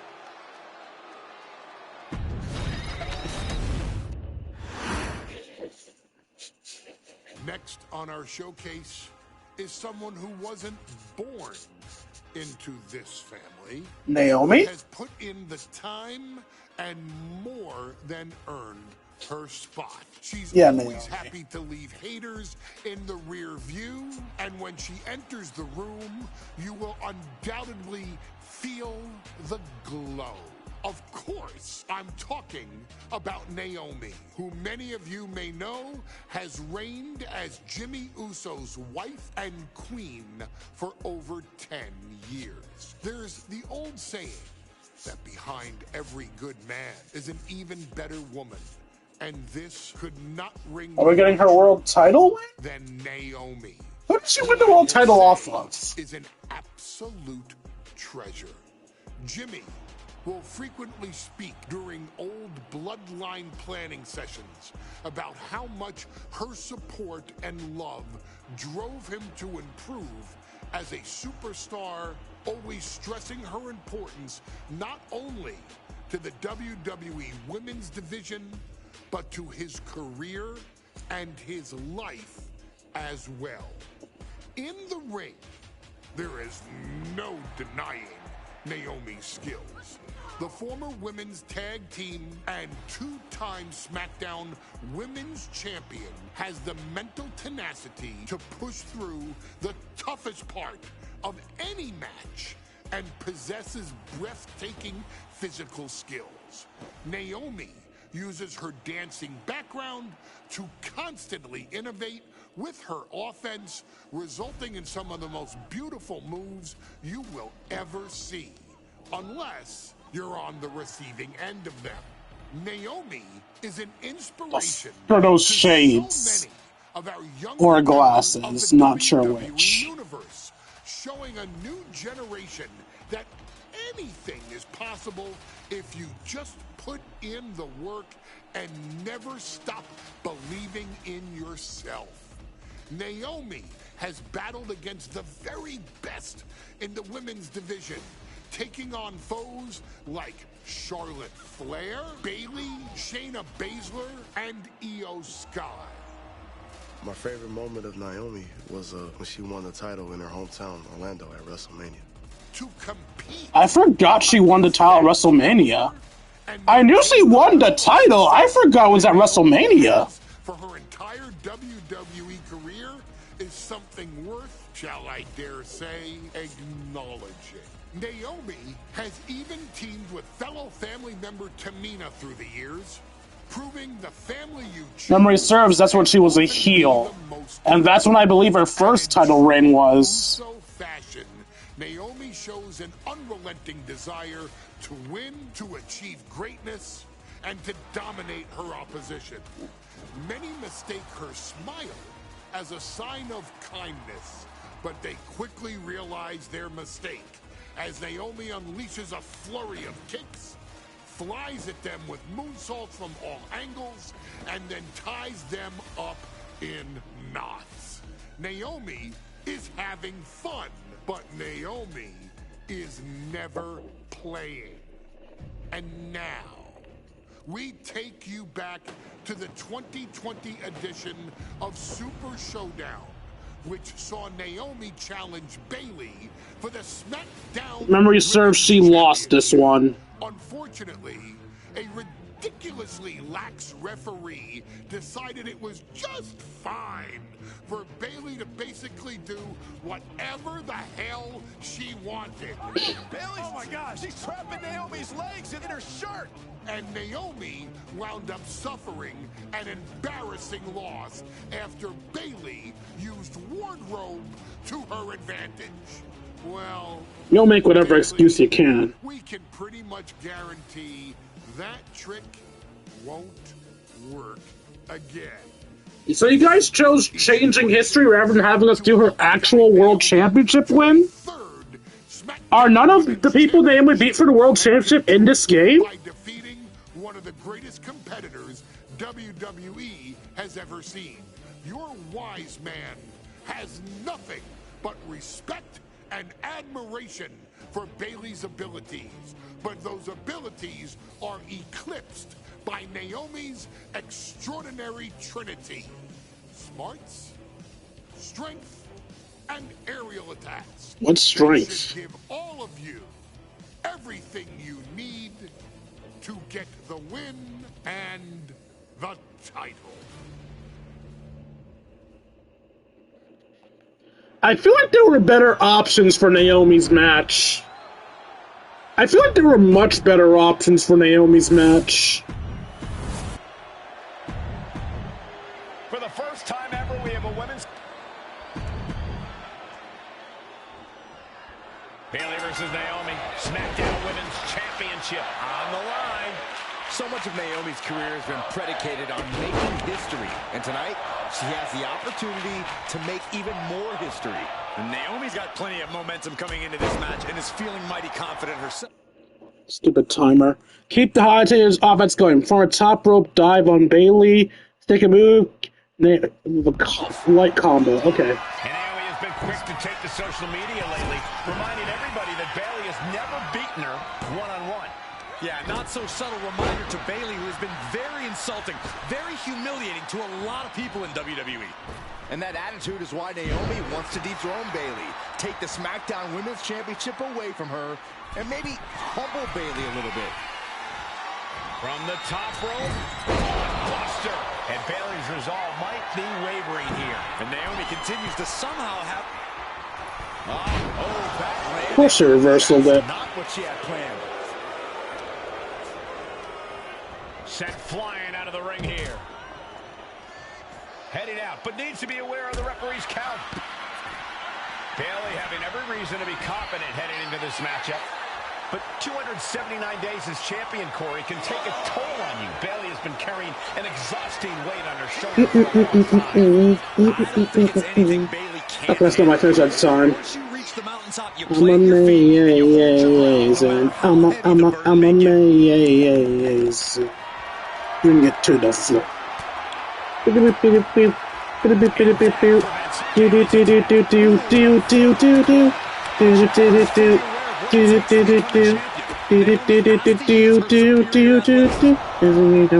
factor to consider in this match is that Naomi... Please just let me dive on you. Thank you. Okay, what?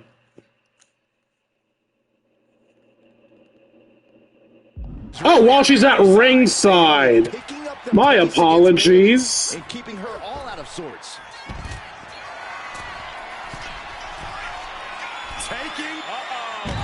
Motherfucker! Naomi has tested her mettle in recent weeks, as the road to this championship opportunity was a difficult one.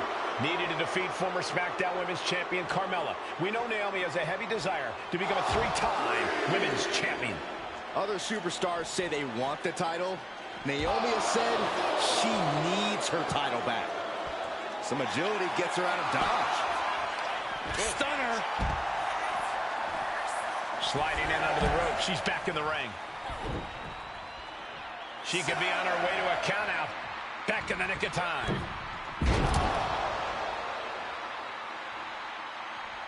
Get the fuck out of the ring. Here's Bayley landing hard on the outside. Taking flight. All the way to the outside. Adrenaline can make... Of course, a fucking timer. You do crazy things. Exhibit A right there. Naomi going for Wrong direction. risk offense from the challenger might be catching the champion by surprise. Motherfucker! Being the aggressor here, but remember, the title can only be won by pinfall or submission inside the ring. Sharp elbow to the gut turns that one around. Oh. Forearm smash.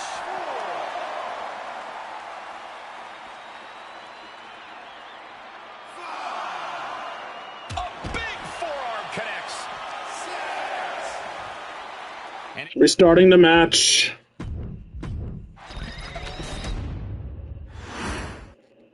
Bayley versus Naomi, SmackDown Women's Championship on the line. So much of Naomi's career has been predicated on making history. And tonight, she has the opportunity to make even more history. And Naomi's got plenty of momentum coming into this match and is feeling mighty confident herself. Stunner! Emphatically delivered. Bayley having every reason to be confident heading into this matchup. But 279 days as champion, Corey, can take a toll on you. For the victory! And the kick out. Yeah, it's going to take more than that.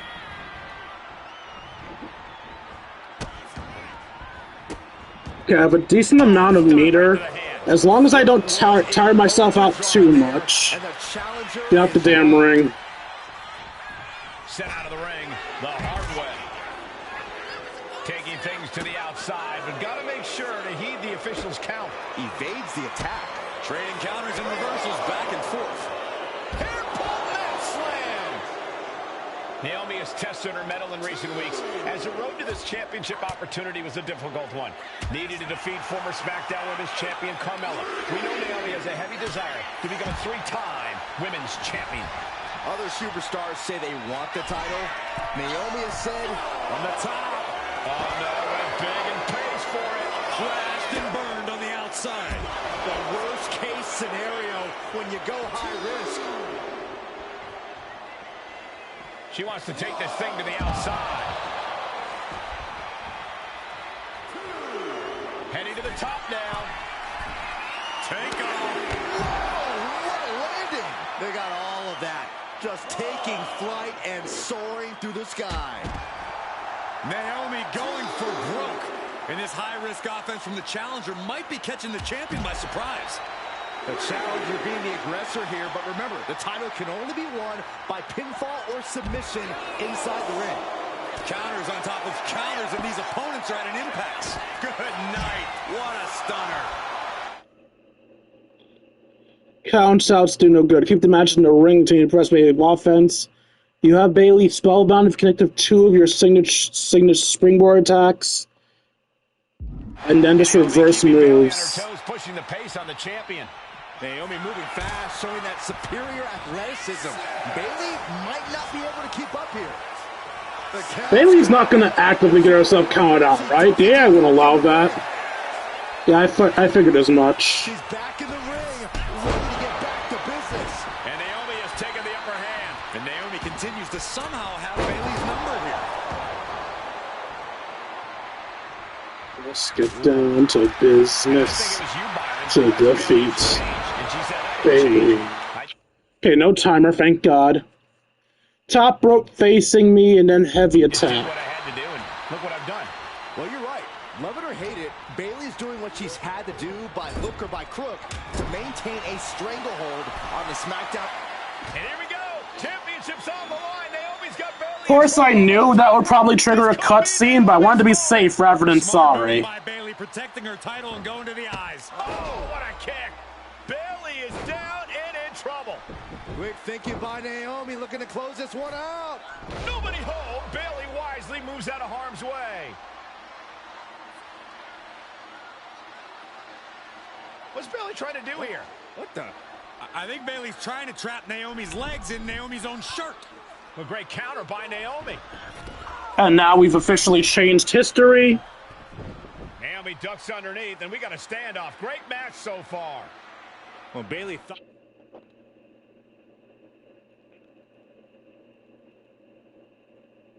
she had Naomi, but the challenger was ready. Oh, my rear view isn't a signature? No, it's a finisher. Okay. Strategy in a hurry. Right on the mark, rear view by Naomi. Going for the challenger might have what it takes to win this. I didn't think that would actually end it. I thought she'd kick out with resiliency or something. Here is your winner, and the new SmackDown Women's Champions, I believe what's left is Roman and Solo? Bayley's stranglehold And maybe Sammy? Championships has ended. Maybe. The glow era has begun. Bayley was as aggressive in this match as she's ever been, but Naomi's confidence and athleticism were just too much for Bayley to contend with. History made in the Middle East. Alright, who's next? Ladies and gentlemen, if it weren't for the next 2 superstars in our showcase, none of this would be possible. Is there another tag team I don't know of? Without Alpha and Sikoa, Oh, right, we haven't done them yet. Samoans, I was thinking of another tag team. no dynasty. While it was their father who made the blood oath with High Chief Peter Maivia, it was Alpha and Sikoa who built the family up training generations of relatives, all with the single goal of becoming the best professional wrestler on the face of the planet.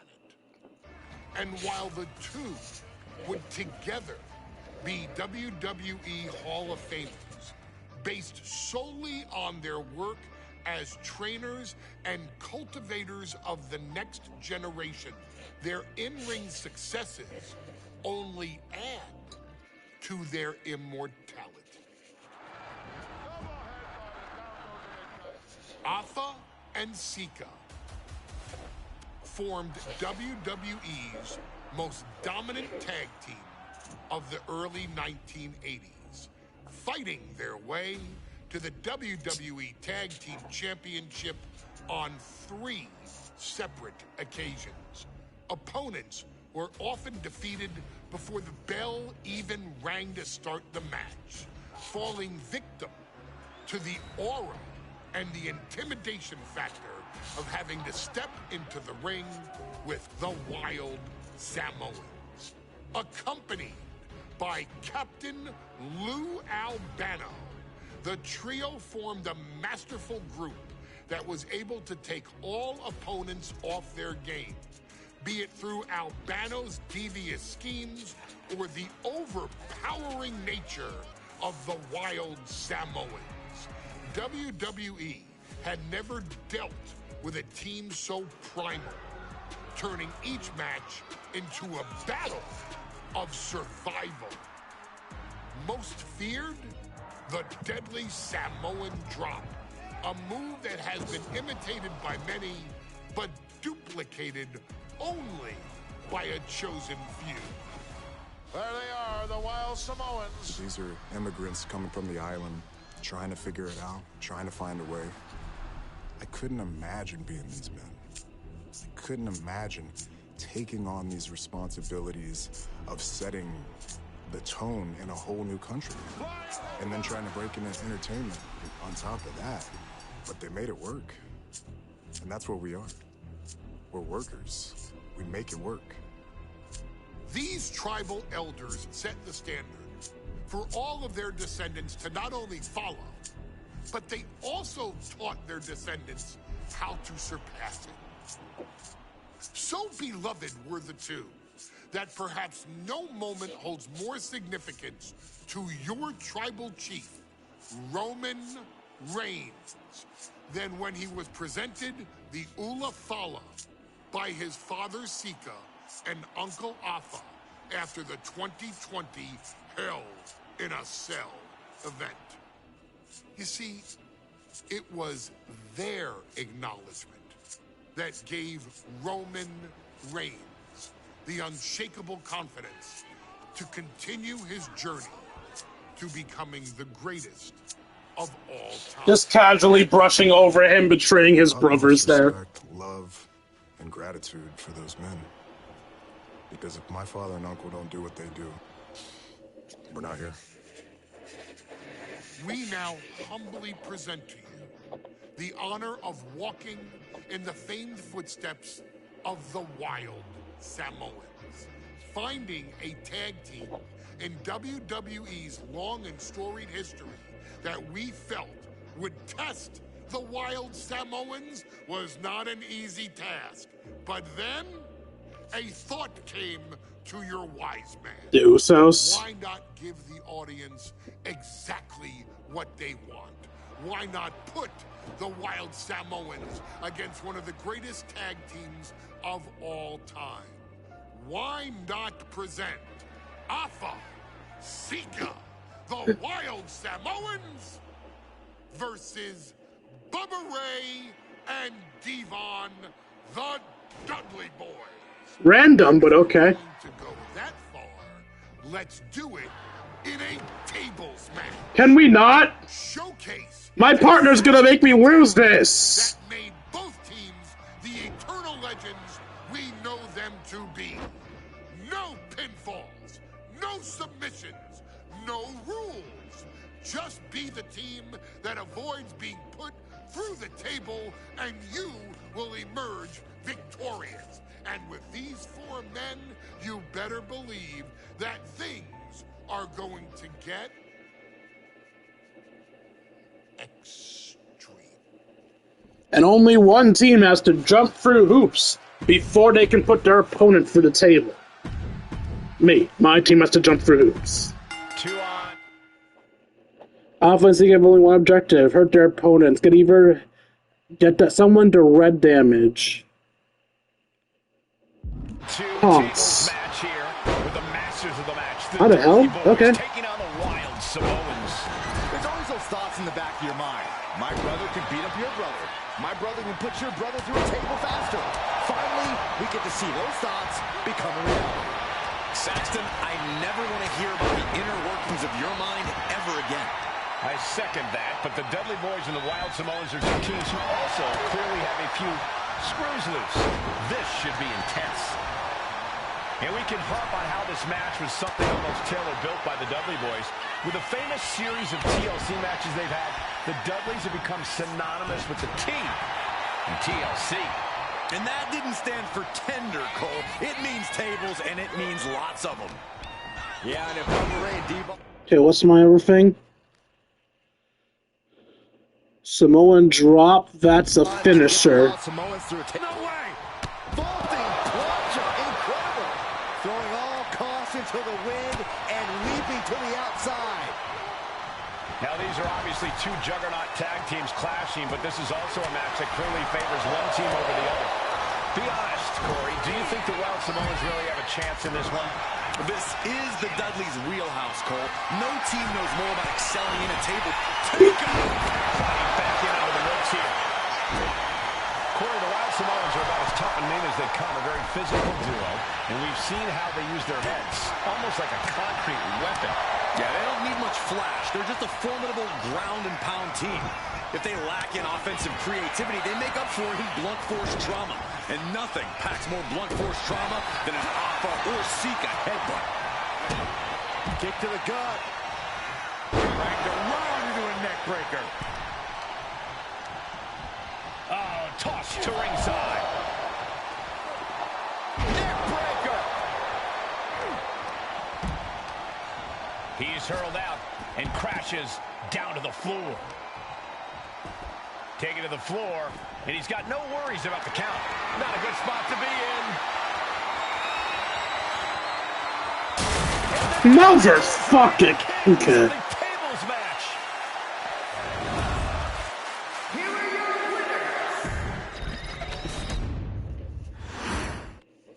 Here's the bell, and it's the Wild Samoans, Alpha and Sika, taking on Diva and Bubba Ray Dudley, the Dudley Boys.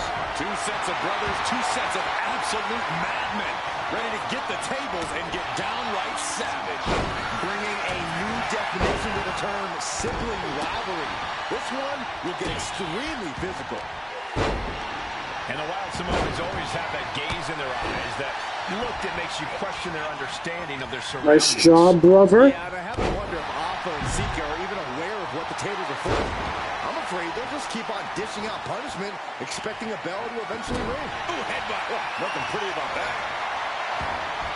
Those are folding chairs, but they can also fold you in half. Such a peculiar look coming from the Wild Samoans, as if they have no control of their animalistic behavior.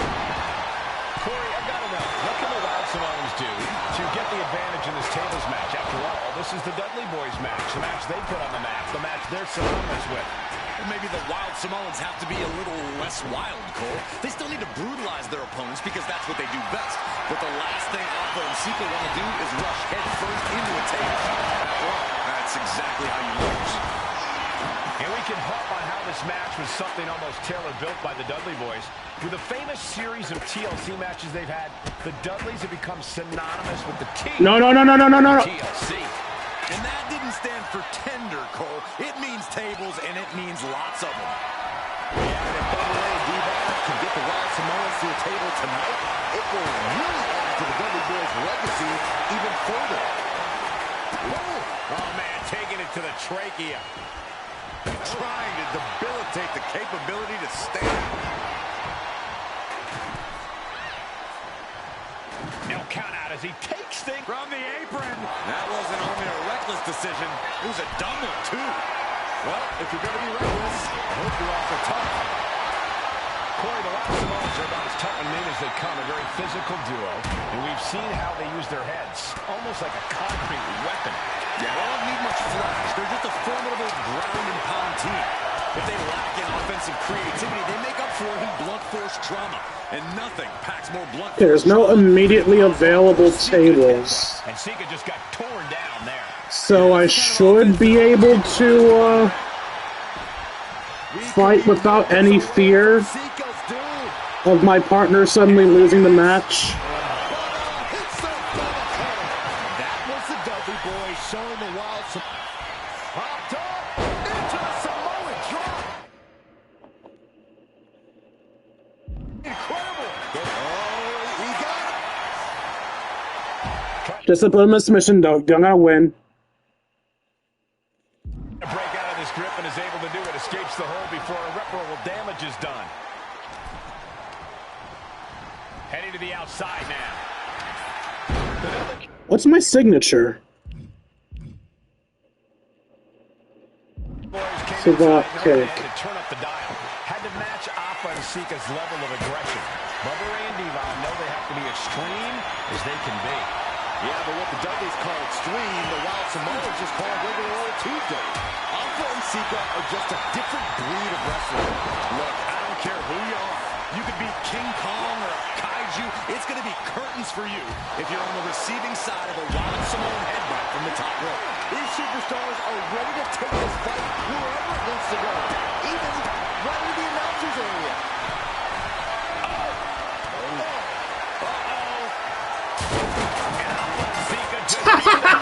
Boys at their own game. I really just did that!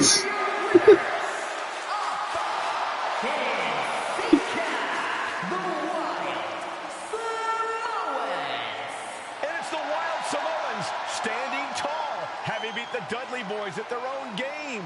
Devon and Bubba pushed Alpha and Sikoa to their limits, but in the end, there was only one way this match I love Captain Lou, man. I'll never not love this man. Well, I never watched him as a manager. He was Mario, and that makes him amazing. Okay, now we should Roman and Solo. I don't think there's anybody else. From the very moment he arrived as the enforcer of the bloodline, Solo Sikoa has taken every brutal, savage element of his predecessors and refined them into a near-perfect smashing machine. Even in the year before his arrival, Solo raised eyebrows and garnered buzz while competing in NXT. But nobody could have predicted just how smoothly his transition to the main roster would go. And before I go on any further, let me make one thing perfectly clear. I'm only saying what I'm saying about Solo Sikoa because I am a wise man. I'm a professional. And because I'm being handsomely compensated for my stellar work as your host of the WWE 2K25 showcase. I haven't forgotten what Solo Sikoa and his rogue bloodline did to me. But I also know better than to let personal feelings hinder your professional endeavors. So with that being said, since his arrival at Clash at the Castle in 2022, Solo Sikoa has consistently been involved in WWE's biggest moments and biggest matches. He's been victorious in wargames. He's repeatedly enforced the Bloodline's will to maintain Roman Reigns' status as undisputed WWE Universal Heavyweight Champion. I brought Solo in as an insurance policy. Solo was here to protect me. Solo was here to maintain the promised land. He's violent. He's strong, he's fast, he's all those things. And he betrayed me. Any man. He did not betray you. If anything, you betrayed him. He betrayed Jimmy. He betrayed Paul. He never betrayed you. Solo elected to betray your tribal chief, Roman Reigns, in an attempt to bestow upon himself the title of tribal chief. When I refused to acknowledge Solo as my tribal chief, you are not my tribal. He, Tamatonga, Tongaloa, and Jacob Fatu put me through a table in Madison Square Garden. And that led to opportunities to compete for the undisputed WWE. Wait, why'd they censor the ref? It's led. Did that ref leave WWE? With Solo's rogue bloodline ruling over SmackDown. Every choice Solo made only furthered his standing in WWE. He has the bloodlust of the wild Samoans, the brutality of his cousin Yokozuna, and the single-minded focus of Roman Reigns, all rolled into one. There is no question. The future is his for the taking, and that he will be champion many times over. And He would already be if Roman wasn't so selfish. on his own before it's all said and done. Few men have so quickly served notice to all of WWE in the manner that Solo Sikoa has done. Whether you want to acknowledge him or not is irrelevant. One way or another, Solo Sikoa forces you to do just that, or you will suffer severe consequences. So we're going around to Bloodline versus Bloodline, or are we fighting Cena? Each and every single superstar on the WWE roster is going to find that out. Solo will make sure of it. I, of course, will simply await any and every opportunity. Okay, so yeah, this is going to be Bloodline versus Bloodline. Chief Roman Reigns to teach Solo some manners. Until that happens, though, we are taking you Oh no, okay. to the 1-year anniversary special for I thought for sure Solo and Romans were just going to be that wargames match, but no. Solo has his own thing. And indeed, he is him. Issue an open challenge. Unfortunately for the future superstar, it was to be answered by Solo Sikoa. And things went So if the wargames match isn't Solo and Roman's thing, that means I have 4 more matches to do. Solo, Reigns, wargames, and then the final big send-up. Carmello to earn Solo his first championship victory. So I probably could have gone like 2 more matches in the last stream. Especially when he has Trick Williams watching his back. And if you make one mistake against the champ, he'll take his shot and most likely hit nothing but net.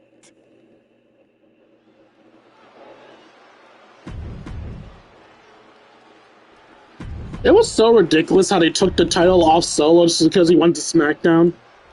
As we say at WWE, expect the Okay. unexpected. We expected Wesley to be Carmello Hayes' opponent here, but instead, we have the surprise return of Solo Sikoa. Get up, get up. Title opportunity. Solo Sikoa, fresh off joining the Bloodline, is here. He has answered the call, and we indeed have an NXT North American title defense tonight for NXT 2.0's 1-year celebration. Hayes Okay. on the other side of that exchange. You got to imagine that Roman Reigns, the Usos, even Paul Heyman are watching this match closely right now. Oh, absolutely, Cole. We're talking about the man who has held the WWE Undisputed Universal Championship for 744 days. And the Undisputed Tag Team Champions, the Usos, who've held those titles for 422 days. Record-breaking reigns in both singles and tag team competition. If Solo captures the North American title tonight, who knows how long he'll keep it for? Oh, right to the spot. No time limits. Sikoa taking command, and Mello is obviously still in shock about the... And Sikoa sent toward the ropes, and Carmello Hayes with a kick right to the midsection. Mello taking it to Sikoa here. The power of Solo just a little too much for the A-Champ in this instance. What a chop. Trademark viciousness. Lack of mercy. I'm not sure, isn't Carmello Hayes a heel at this time? Into the corner. Big splash by Sikoa. Must be weird having a heel if a heel is your surprise opponent. Dodge. Trick pulled him out. Making sure Mello got out of harm's way, well, at least momentarily. Yeah, momentarily is right. Sikoa continuing to inflict more punishment on the champ. Okay, that's a cool spot. Williams on the outside. Solo standing strong. No time limit, thank God. Grounded submission. And reverse two of his moves. Trick Williams to distract him whatsoever. Solo has the mindset to destroy anyone in the way of him in the NXT North American Championship. Big forearm. Let me point out that this is brutally unfair to the A-Champ. He prepared for Wesley or a night off. Now he's not getting either. This is ridiculous. The advantage is clearly in the hands of Solo Sikoa, who's had something up his sleeve all night. Well, you think Mello is regretting the attack on Wesley earlier tonight? Hayes regrets nothing. Don't you dare second-guess the A-Champ, Saxton. Solo Sikoa already with the strategic advantage, taking Hayes by surprise and challenging him for the North American. Looking to end this thing. Can they step through? Yes. Boston.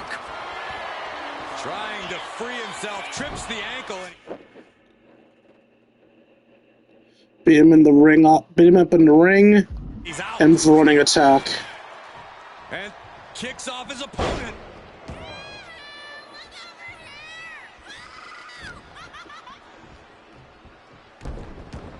Ooh, stinging kick. What a main event this has been for the one-year anniversary of NXT 2.0. And without this rebranding, Solo Sikoa may have never had the opportunity to show the world what he can do. And if Solo didn't have this breakout year, maybe his cousin Roman Reigns wouldn't have trusted him enough to be part of the bloodline. Just got thrown around like a sack of you-know-what. Vicious headbutt. Ooh. Oh, just nailing the double. Wax handle. Oh, corner running attack. I thought I just said running attack. My bad. Has him set up in the corner of the ring. Why would you do that? Lands an elbow. Okay, what's the thing? Keeping gloves with hard shots. Get tomorrow facing you days in the corner and unleash another heavy attack. Using their foot as a weapon. Okay. Boot right to the throat. A continuous attack on Hayes. And it looks like Solo has all the answers. I'm surprised you have so much health, Mello. I've been beating you pillar to post for a while now. Cut rocks the jaw of Carmello Hayes. Ripped out of the corner. Looking to put him away, and now Trick Williams up on the apron, causing a distraction. Trick paying dividends. Ooh. First 48. And that could be the turning point for the North American champion. Oh, Samoa drop by Sikoa. Cover now for the win. Hayes kicks it too. And Williams once again on the apron. Well, you can see how concerned Trick Williams is that Carmello Hayes' championship hopes, might be fading away. Super kick drops Williams. Hayes spinning Solo. Spinning Solo. Is that it for Carmello Hayes? I'm pretty sure it's supposed to be. I don't know why this thing stopped.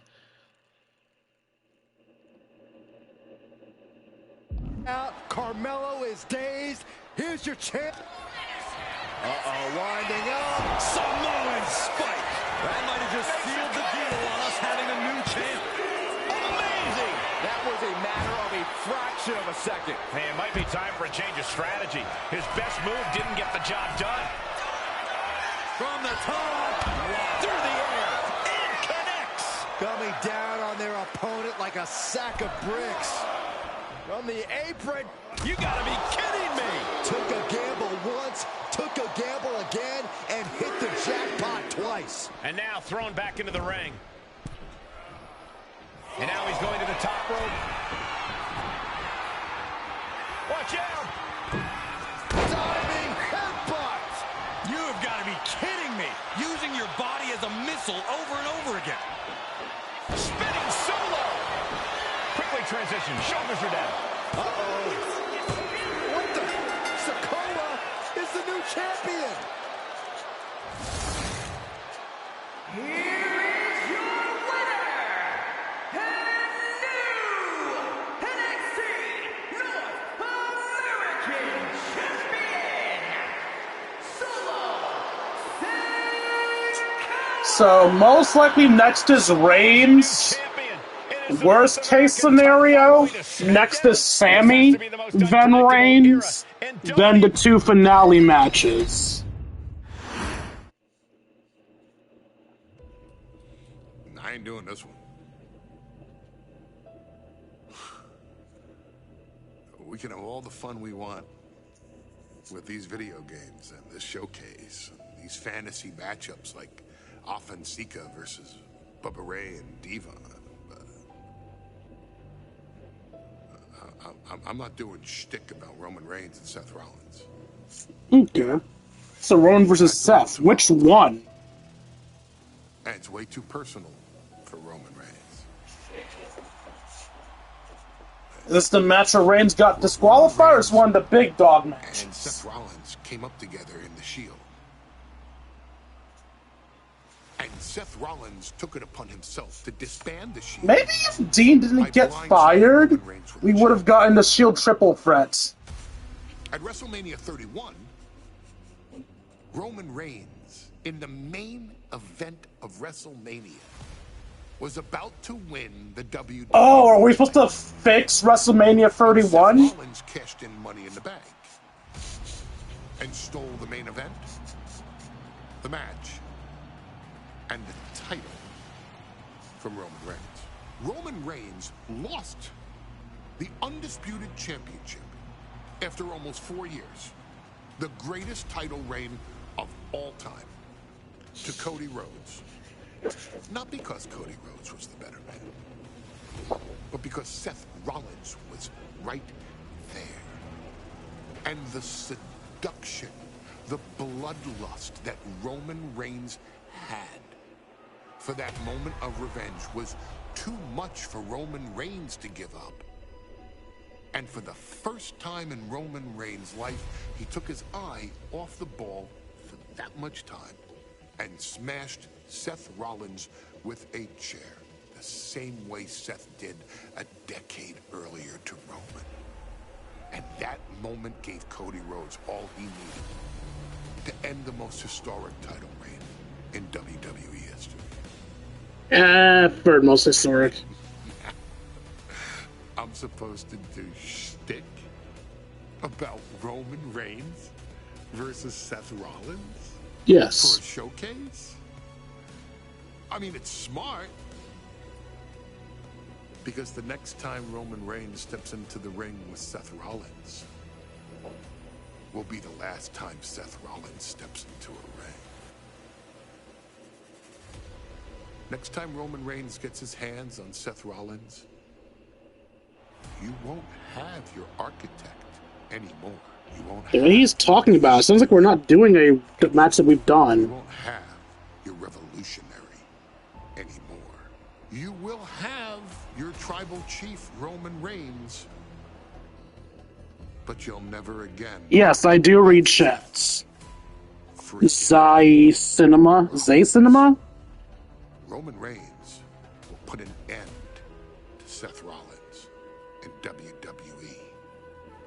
And then the only way you'll ever be able to see Roman Reigns versus Seth Rollins will be in the WWE 2K25 showcase. I'm gonna drop a follow and support. I appreciate it, and I appreciate you.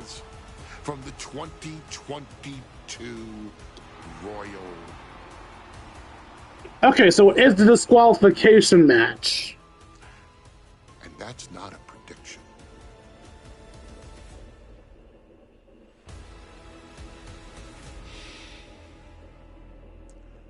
That's a spoiler. I'll stop by if I have time.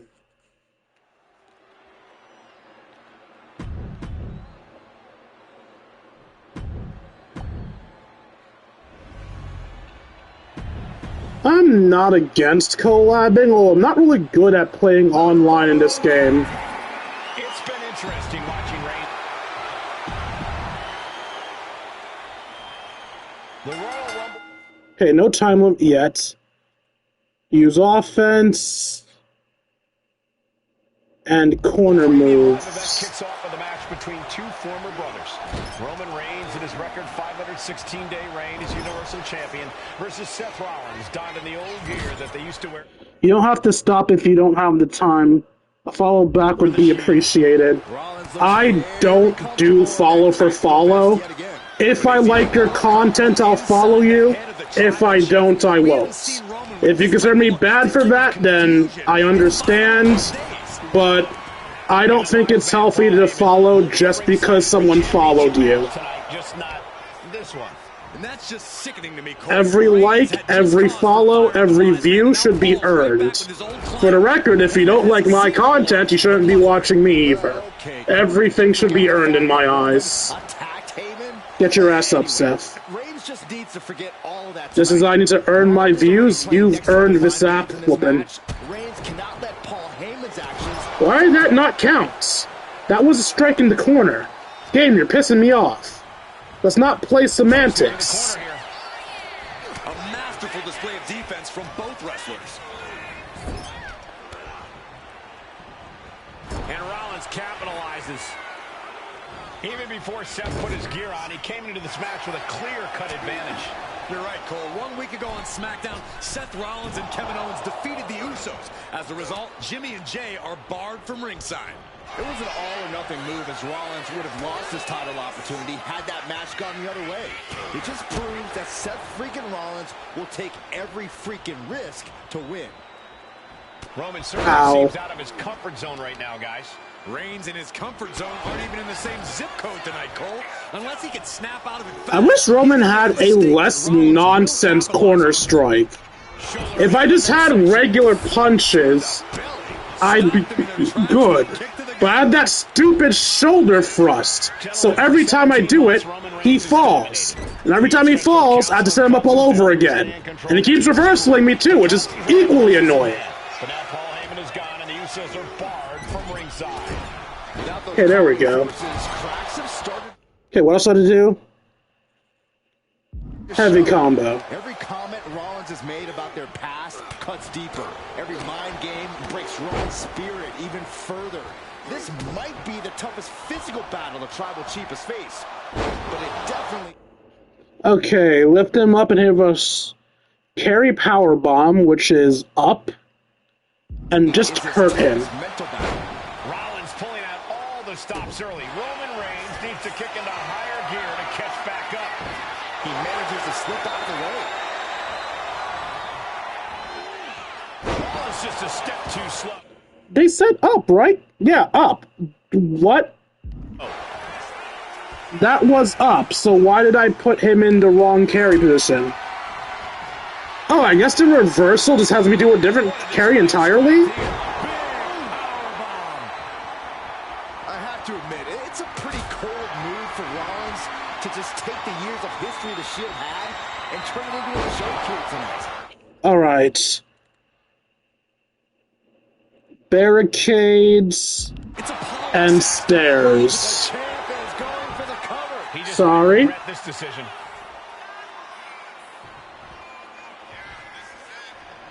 That way. Over the top and lands awkwardly outside. Incoming! You gotta be kidding me! From up top, right onto the target outside. That is kicking things into Okay, barricade. into the barricade.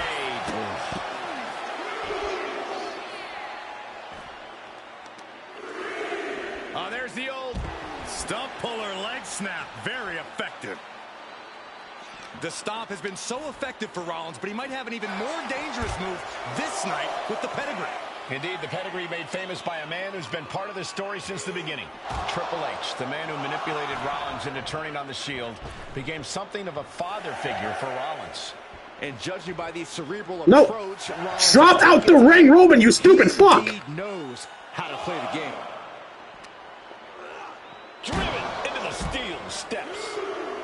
Okay, no time limit still. Get him back in the ring and beat his ass, and Superman punch in the ring. Does it matter which Superman punch? And he gets delivered back into the ring. Nope, not what I meant to do. Shut up, rough.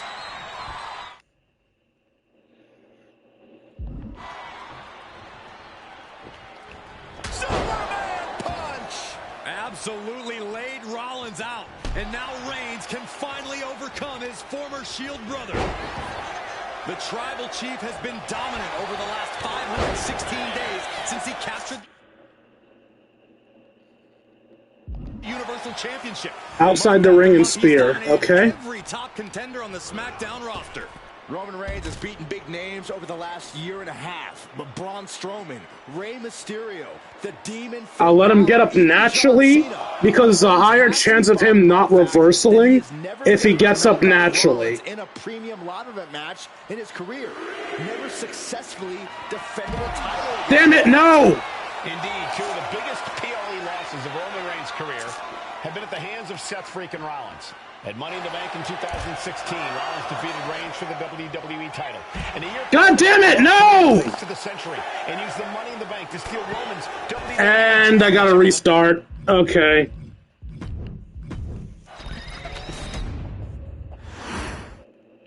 Bell rings and the WWE Universal title is on the line. Roman Reigns over 500 days as Universal Champion. I shouldn't be surprised it was a time limit thing that made me fail. Seth Rollins. It's always a time limit thing. Always. Years ago, and we can now see that the Tribal Chief never truly recovered from that night. Well, speaking of family, the Usos have been banned from ringside, and last month, Roman fired Heyman from the Bloodline. So right now, the head of the table needs to win without any allies by his side. And the wise man, Paul Heyman, will be at ringside for a championship match tonight, just not this one. And that's just sickening to me, Cole. Reigns had just cause for firing the wise man, and now Paul's right back with his old client. Heyman has zero loyalty to the Bloodline. Okay, Corey, did you forget the fact that Roman attacked Heyman? Anyway, Reigns just needs to forget all of that tonight. Rollins is already playing next-level mind games in this match. Hurry up, you stupid little shit. Effective. And into the turnbuckle he goes. Oh, look at this. Boot right to the throat.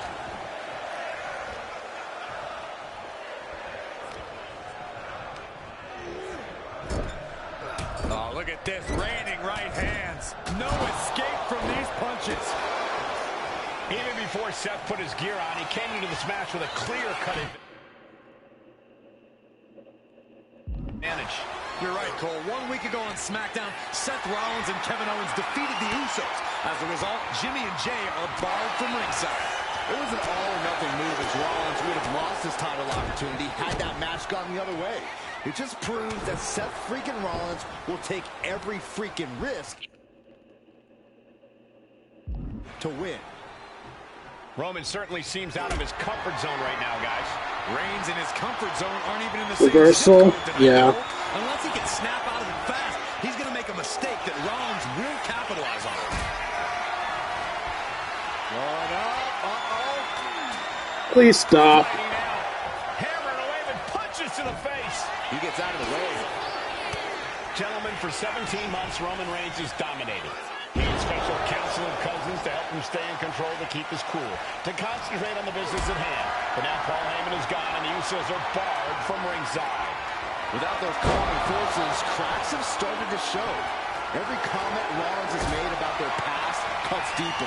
Every mind game breaks Roman's spirit even further. This might be the toughest physical battle the Tribal Chief has faced, but it definitely is his toughest mental battle. Rollins getting worked on here. And you can see Seth is being run into the ground by Roman. I felt the vibration of that one from all the way over here. Oh, and he gets discarded out of the ring. I have to admit, it's a pretty cold move for Rollins to just take the years of history the Shield had and turn it into a joke here tonight. It's appalling, Saxton. Rollins has always treated that sacred history as a joke. Now we know that Roman Reigns is a loyal man, a family man. What Seth Rollins did to his family 8 years ago was cowardly. Now it's time for Rollins to pay. Oh!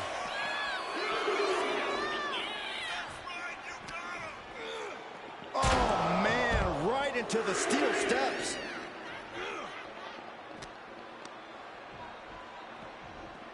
My God, Seth, you annoying shit.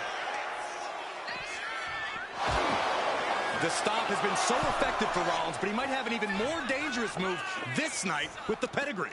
Indeed, the pedigree made famous by a man who's been part of the story since the beginning. Triple H, the man who manipulated Rollins into turning on the Shield, became something of a father figure for Rollins. Oh, for the title! The champ avoiding a 1 count. Don't know how he can't get more than a 1 count at this point. Oh, caught him. Uh-oh, no way. Trying for the double underarm hook into a backdrop. Got the damn ring. Forced to the outside. Not a good predicament to be in. Sometimes AI will get in a position where they'll automatically reversal a specific move. I think Seth is currently set to auto-reversal my Irish whips. And if that's true, well then that's a problem, because how the fuck am I going to... Rollins known to be irritating. We're seeing no different. Annoying shit. In the middle of a match. The Tribal Chief has been dominant over the last 516 days since he captured the Universal Championship. Okay, I finally hit him with an Irish whip. He's dominated every top contender on the SmackDown roster. Roman Reigns has beaten big names over the last year and a half. But Braun Strowman, Rey Mysterio, the Demon Finn Balor, even John Cena. But Reigns has to be bothered by the fact that he has never been able to knock off Rollins in a premium lining up. Launching. Dodges away. And Reigns unleashing the Superman punch. Absolutely laid Rollins out. And now Reigns can finally overcome his former Shield brother. Going straight for the body, doing a little more softening up of the torso area. Reigns crashes to the outside. Please come out after me, I'm begging you. Seth, you worthless fuck, get out here! Taking the act. What a spear by Reigns. That could be a Okay. to continue the reign. I don't even think Roman's aware of where he is anymore. Got the stupid timer shit out the way. The only thing the Tribal Chief is seeing right now is red. And heaven have mercy on... And here's Reigns now, misses wildly with the clothesline attempt. Spear! Spear by Reigns! Roman Reigns from out of nowhere with a spear! That could end it for Rollins if Roman could just make the cover. Roman trying to fight through the pain. Oh my, guys. Guys, look at what Rollins is doing.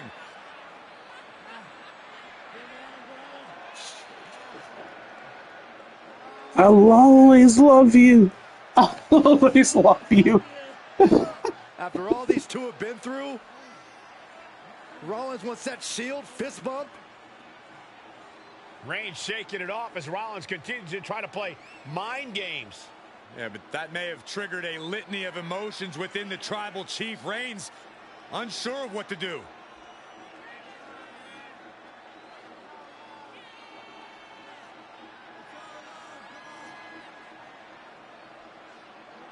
Roman Reigns determining what to do now. Will he slay his former brother? Reigns now. Look, gonna lock in the guillotine. Submission Well, there's move your locked answer. in. Submission move locked in. Rollins in major peril right now. Rollins looking like he's starting to fade.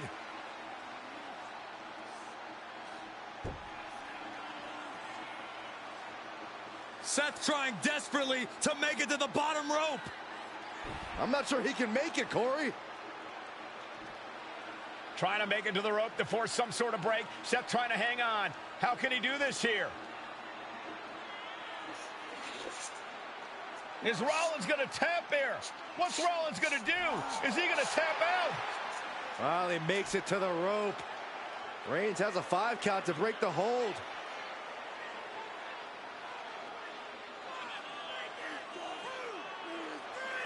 And Reigns breaks the hold here. Roman breaks the hold, and this match continues. What? It just shows you how locked in Roman Reigns is to winning this match. We're changing history again? In the original match, Roman does not break the hold. He keeps it until Seth faints. And then Seth never gets his rematch. Rollins just... You kept yourself in chat long enough to avoid the DQ, so don't throw it away now. Punish him with either a pinfall submission.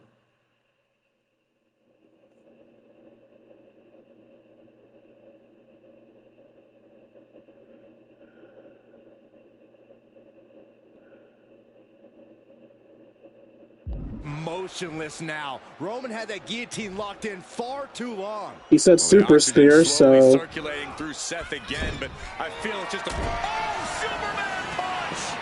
Reigns not done yet. A spear. Chance to retain here. The champ might have put this one to bed. And Reigns retains the title. Here is your winner, and still the Usos. I was not expecting that to be a changed history match. Normally the changed history matches are ones where you got wrong, but... Finally earned that title defense against Seth Rollins. Sure, why not? Exercise the ghost of the Shield. It looks like a huge weight has been lifted from the shoulders of the tribal chief. Roman may never forgive Rollins, but now he can forget him. Alright, so now will be War Games, because they're not going to give Sammy one.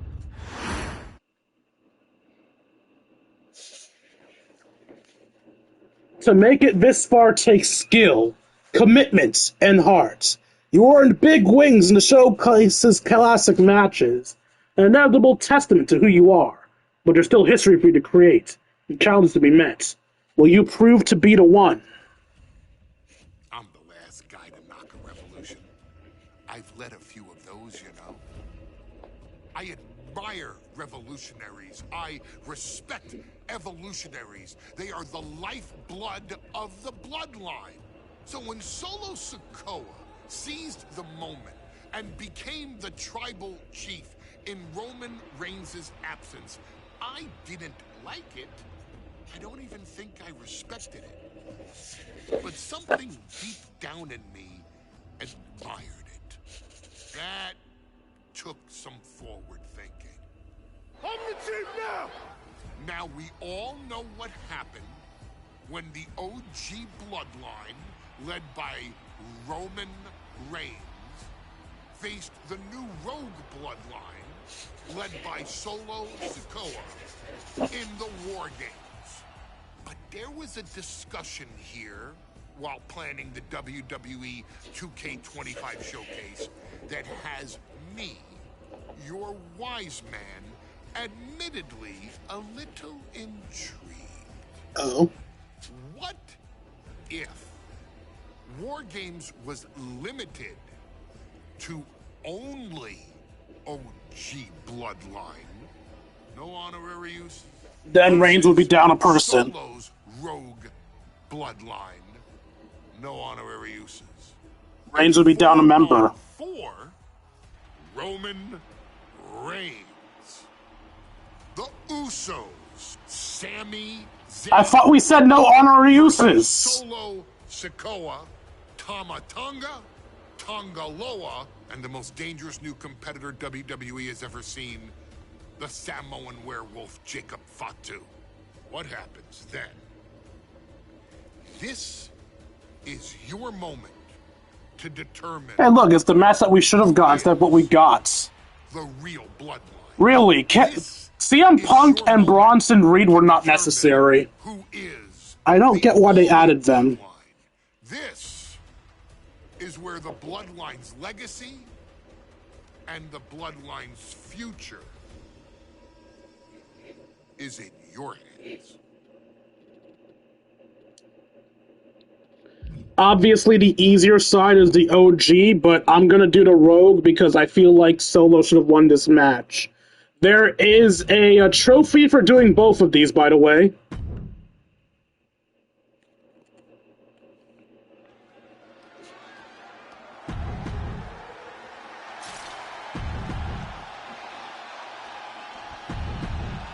Memory serves, our characters are set in stone, so... The original bloodline versus the new bloodline in the... To the sky! Get to work, so the OC's bloodline ranking by dishing out beating. Wasn't acknowledge your team by continuing with any free finishers. And Jay reverses.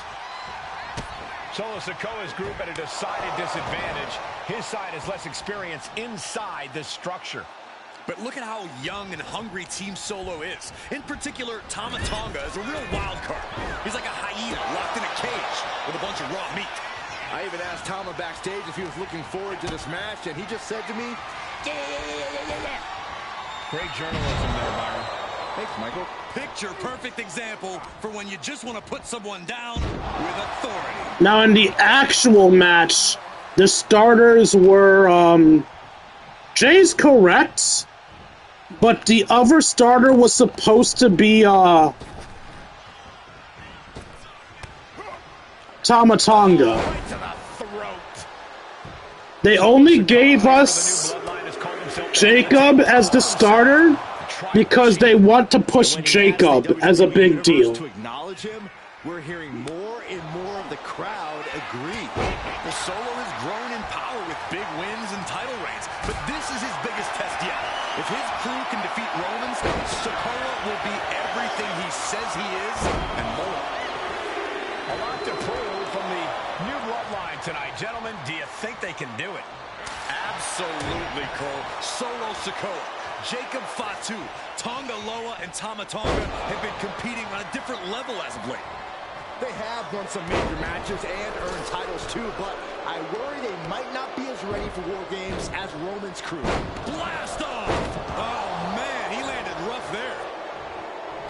It pulls off the reversal. Quick thinking that time. Gotta be a bit tough for Jay to stand up amongst this team. Some close allies, but some enemies he's yet to forgive.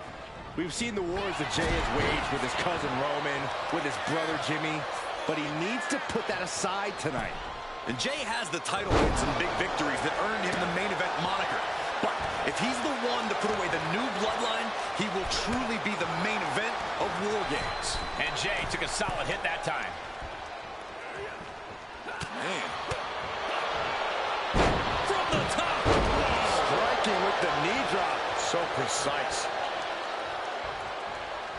Driving down with the axe handle.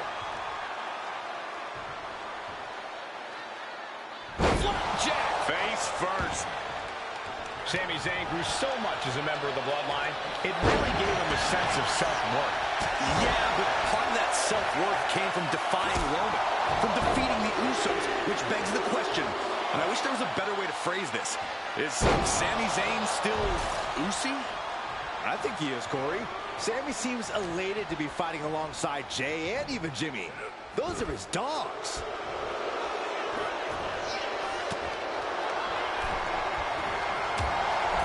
That unraveled on Zayn. Finds some payback with their own reversal. Big tackle. The amount of force behind that is enough to knock a normal person out.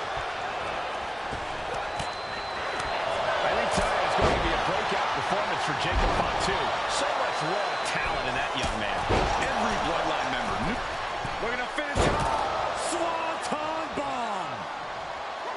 Zayn dodges just in time. Battle of counters. Let's think about Fatu's intentions here. DDT connects. No way Sammy recovers from that. Now scaling the war game structure. This is not going to end.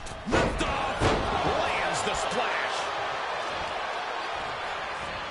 Oh, this is going to hurt. Just a barrage of elbow drops into the chest. Oh, bloodline. New bloodline. Both sides engaging in a brutal battle. Every one of these men is fighting with every fiber in their being to be considered the true bloodline. We've got a numbers advantage incoming as the countdown is about to run out. What a gut-wrench powerbomb.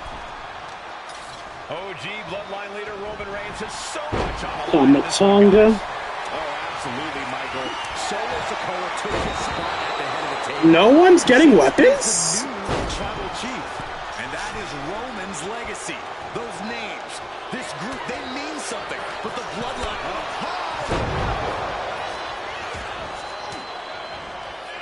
Thwarts the move by throwing an elbow into the midsection. Manages to slip out of the way.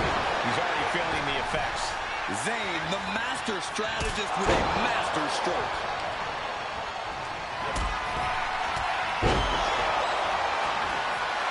Lifted and completely helpless here. Oh, we're about to see it again. And looking at Jacob for two. Connecting on the DDT. Jacob about to end this fight. And it looks like they have no problem bending their rules there. DDT!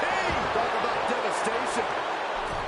And guys, this is what... From the heavens. Shot to the chest. Foot meet face. Precision shot, and now Tonga Loa is bleeding.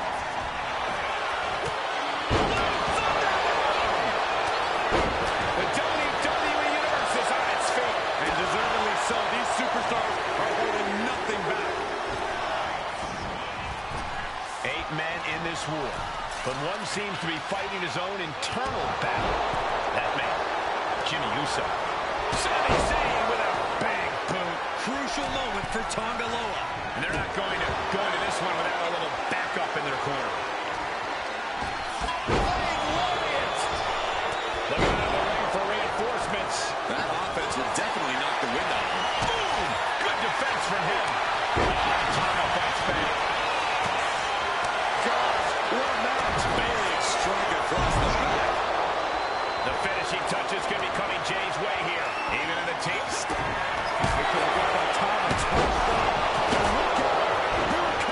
Jacob about to end this fight. Watching. He got out of dodge just in time. They could have got by Tonga.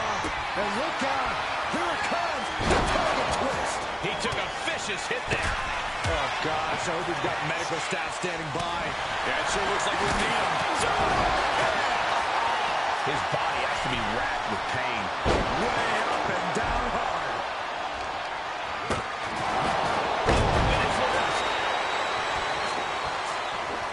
Jimmy gets intercepted. The countdown hurtling towards the shift to the status quo. Super kick. They just increased it from 3 to 4? Really? And now a new tribal chief, Solo Sikoa, joining Bloodline War Games. And entering into an... Why would anyone stand on top of the cage like that? Man! No. Diving from the cage. Just a terrible decision with disastrous consequences. And what a maneuver we just saw there. And he turned it around. Still fighting back. Look at him go.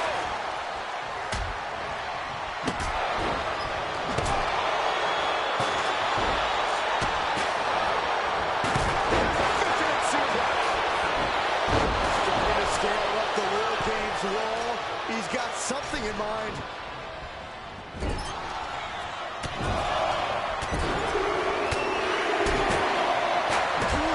Sledgehammer to the body. This is not for the faint of heart. That vicious streak of Jimmy Uso somewhat returned in kind there. Delivering nasty stomps. Pick up the damn chair, please.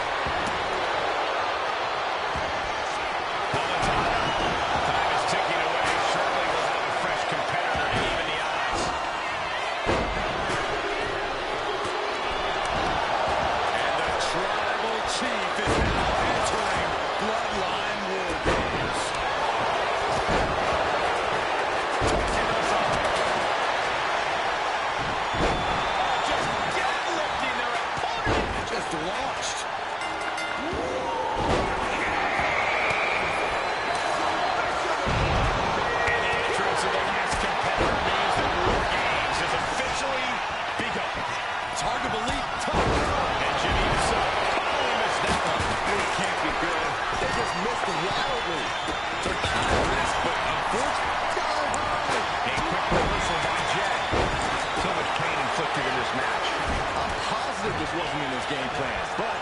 wants to survive this match. Insane connect with a Helluva Kick. Zayn has this wrapped up. Another attack to the head and looking a little dazed. Stop right there. Gut. Fends it off. Good counter. Michinoku driver. Jimmy on his way to the top rope. Guys, look at the eyes. Middle rope. Spear. Can Jacob Fatu come back from that? And a stomp to the gut. My God. Double axe handle smash. Super kick finds the mark. Driving the cage, but that makes absolutely no sense in this match. And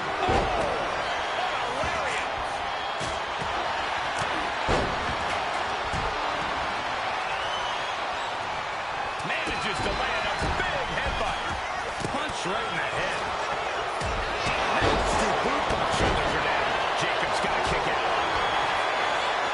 The count was stopped before it started. we're well into the match, and he still seems so fresh. It's almost unbelievable. And he's just been tossed From way up.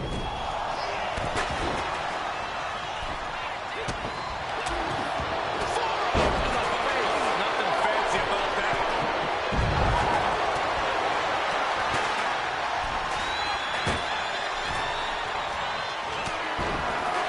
up on their shoulder. Samoan driver. And the point of the attack continues to be the head. It's a very effective target in the long run.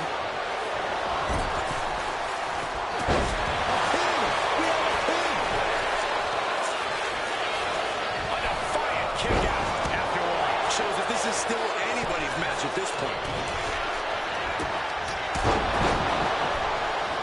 Wait a second. He's going up the wall. The extreme From the top. We've seen that look before. Both wrists captured. I think he's totally gassed. At this point in the match, there's no time to recover. The damage is done. But now here's Jey Uso. Is that all she wrote for Carmello? Could that be enough? For the win. Damn it! Roman wins the War Games. The new bloodline has fallen.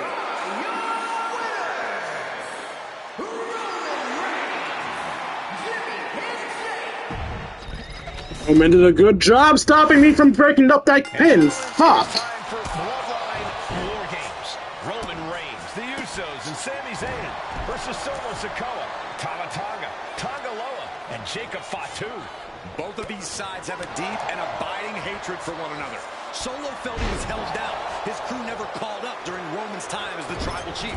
But most of the men on Roman's side were unceremoniously removed from the bloodline courtesy of Solo Sikoa. And those who weren't have faced continued attacks from the new bloodline. And the winners tonight are very likely to be considered the true bloodline by the WWE Universe. Let's see who comes out on top tonight. If there's one man here with the most to prove, it's got to be Tonga Loa. We've often seen that the man with the most to prove ends up being the difference maker in War Games. Many folks think Tonga Loa is just a foot soldier for Solo. But let's not forget, this man is the son of Haku. Just like his father, Tonga Loa truly... Why do you always have to go to the corner? There is no bigger There was brawl definitely distance between me and the corner. Hard punch. Okay, get loose. Have some fun. And another one. Counting down to seconds until this match becomes a bit lopsided. OG Bloodline leader Roman Reigns has so much on the line in this one, guys. Oh, absolutely, Michael. Solo Sikoa took his spot at the head of the table. He says he's the new tribal chief. And that is Roman's legacy.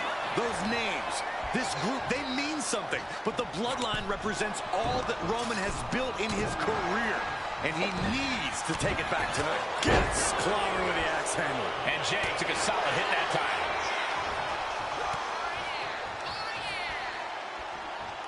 Sent right into the corner. A clash of counters, and these superstars get their own. Headbutt, headbutt, headbutt. much aggression. That was a vicious display. You can almost see the disdain in their eyes. Why are you backing away? Get him! You stupid son of a... Called himself the head of the table. Called himself the tribal chief. And when he asked the WWE Universe to acknowledge him, we're hearing more and more of the crowd agree. Well, Solo has grown in power with big wins and title reigns, but this is his biggest test yet. If his crew can defeat Rollins, Sikoa will be everything he says he is and more.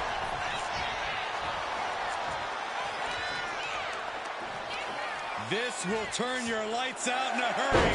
We're seconds away from these teams being in even strength. I am not exaggerating when I say careers have been ended by less. This wargames just got Boosie, Zayn, joining the original Bloodline side.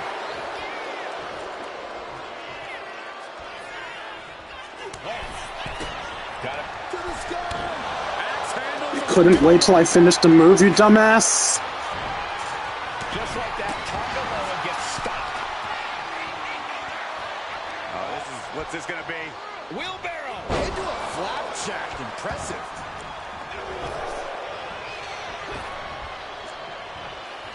Oh, right to the throat. Oof. Oh. Set in, set up. Oh, no. Turned it around with a reversal. Oh, caught the clothesline to deny that maneuver. He's able to dodge out of the way.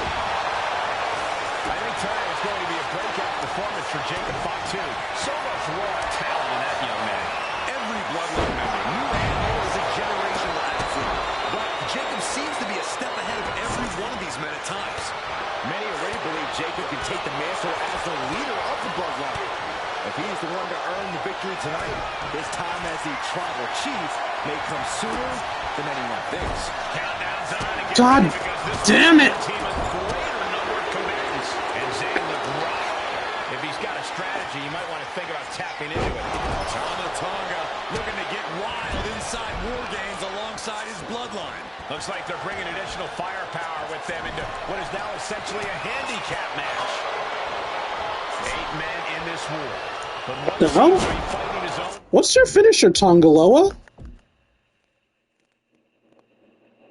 Internal battle. Both wrists captured. And Carmello close things out. Just took a very unpleasant trip from ring to ring. Scaling this unforgiving wargames cage. And there was from way up. You running away, bro? Walking through the structure door, this is where nightmares become reality. Jacob setting himself up top. Look out. That's it. What a splash. He wants it one more time. Solo Sikoa's group at a decided disadvantage. His side has less experience inside this structure. But look at how young and hungry Team Solo is. In particular, Can you not? He's a real wild card. He's like a hyena locked in a cage with a bunch of raw meat. I even asked Tom about if he was looking forward to this match. Can Jacob Fatu come back from that? I saved my partner. Sending him all the way over to the next ring. There's the buzzer, and Jimmy Uso is looking for revenge against the Okay. Bloodline. I need to focus Jimmy. Because I know I have to do the whole Jimmy on red thing. So we gotta focus Jimmy. Sami Zayn grew so much as a member of the Bloodline, it really gave him a sense of self-worth. Yeah, but part of that self-worth came from defying Roman, from defeating the Usos, which begs the question, and I wish there was a better way to phrase this. Is Sami Zayn still Uso? I think he is, Corey. Sami Zayn. Well, meanwhile, here's Sami Zayn. No doubt, Sami just ended this. The suspense this crowd is feeling is palpable. They are waiting with bated breath for what's to come next. He's climbing to the top. Top rope, soaring. Tonga able to avoid impact. I was gonna use that. Able to avoid damage with an evasive maneuver. Kick it out. Tama taking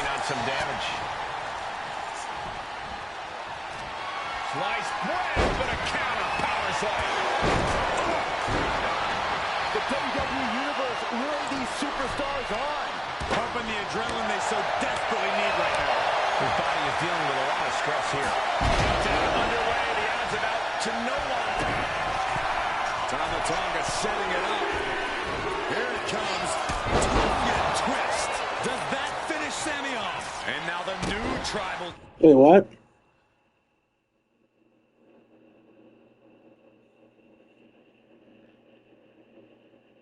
Chief Solo Sikoa. Both wrists captured on the top. Things could get ugly now as they head inside the cage. He is determined to fight out of this predicament.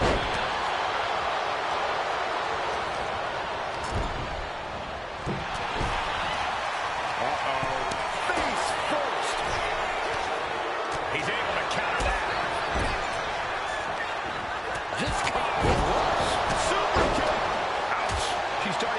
I don't know who's bleeding and who isn't. Drops the leg. We all know what he's thinking here. He quickly gets out of dodge. With the lariat. Splash in the corner. The opponent ducks the right. What a cross body.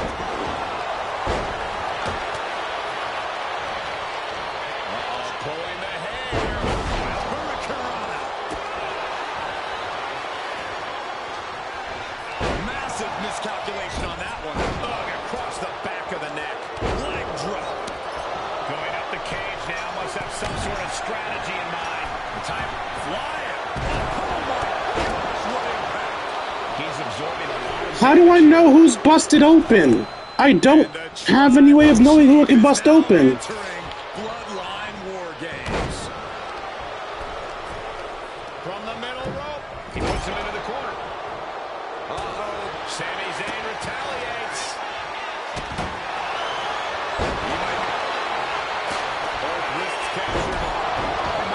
Jumping DDT. Absolutely planted. I'll go fight Roman because my man's about to get run over. That is what it takes to topple Reigns. Nick clearly knows that as long as he has the kendo stick, he has the power here. A heavy double axe handle. Climbing up the War Games cage, headed for the top. I do not like that making four people bleed is a requirement. Reigns has his opponent in a fireman's carry and switches into a project. Oh, man! Leg drop arm breaker. Jimmy Uso showing signs that I wasn't targeting Jimmy. We gotta figure something quick. Wait, who am I on? Fumes now. But right hands. now looking at Jay. Jay nailed all of it. Terrible position for Jimmy. Damn it, Solo!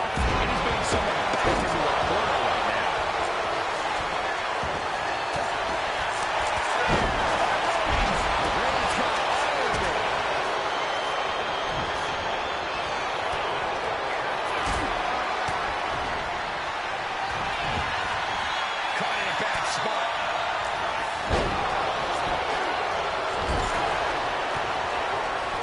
He tosses him over and into the other ring. Pin. Roman could put it away here.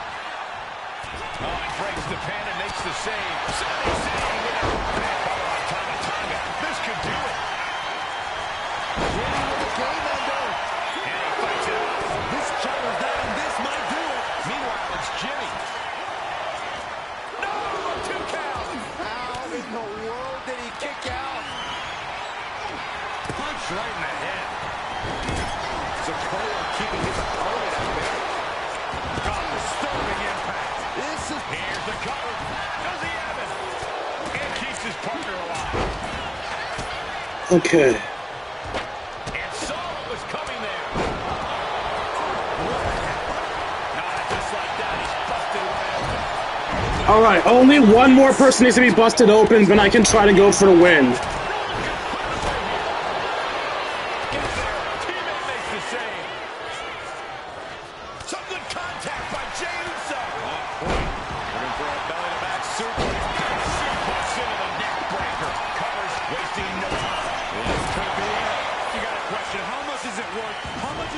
continue through the agony. It's obviously worth everything. Obviously worth every drop of sweat on the ground. Kick again. Back of the head. Turning it into the pin. Then we see Tonga Loa. Gets lifted into position. Textbook scoop slam. Making his way to the top here. There's no good enough time. It's gotta go. And look out. Here comes Tonga twist. I wish I could let you win off that man, but I have to bust. Why? Why, you stupid fuck? And he's got some crazy eyes on the top. Meanwhile, we see Sikoa. Sole Sikoa. Samoans. Uso. This could do it. Keeps his team alive. What a save.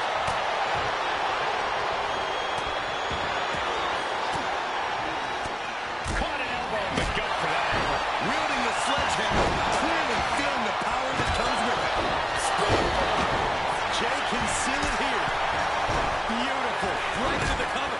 Then we see Tonga Loa. Tossed clear across that gap and crashing down into the opposite ring. And Roman Busting getting stuck open. with even more offense.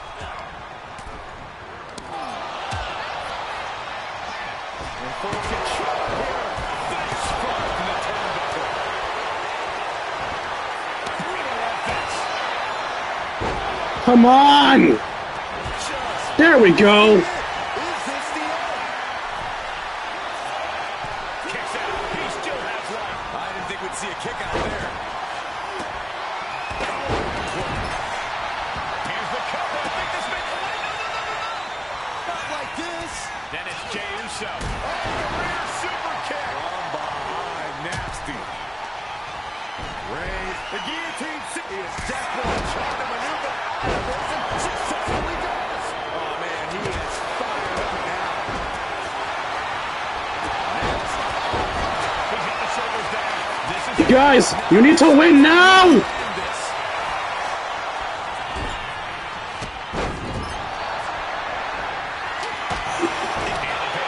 Uso is trying to seal this one out.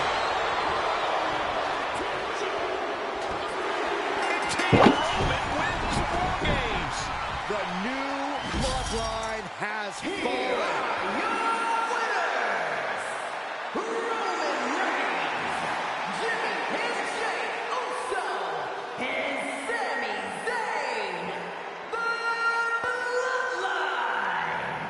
Unbelievable. Roman's original bloodline crew found a way to work together and reestablish their dominance. I'm out of patience. We finished this some other stream. I'm out of fucking patience. Look to your left. Look to your right. That's family. And I'm out of goddamn patience. I can't take it anymore. We'll try to finish this shit some other time. I hope you guys enjoyed the stream. I must enjoy making it for you all. If you enjoyed and want to see more of my content, you can find me at youtube.com/KingD353. Again, that's youtube.com/KingD353. When I'm not re-uploading streams, I'll upload episodes of, well, random shit, to be quite honest. If you feel I deserve it, you can donate to me at buymeacoffee.com/KingD353. Again, that's buymeacoffee.com/KingD353. For as little as $1, you can help support the channel as well as help in trying to eat food. Finally, if you want to spend some time with me on a personal basis, you can join me in my personal Discord. If you're watching this on YouTube, the link will be in the description down below. If you're watching this on Twitch, the link is about to be posted in those chats. Normally I would hold it and try to announce it as I'm posting the link, but I am fucking tired and frustrated, so you don't get the funny me holding a note. You just get the link. Once you're there, we will chat, play video games, share memes, have ourselves a grand old time. Like, comment, subscribe, and follow, and I'll see all you beautiful people later. Deuces, Kingdom.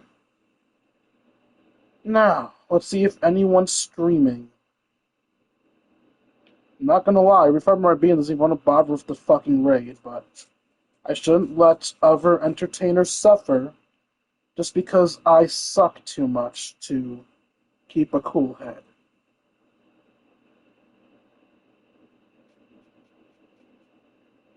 That match, man, that match is so fucking frustrating.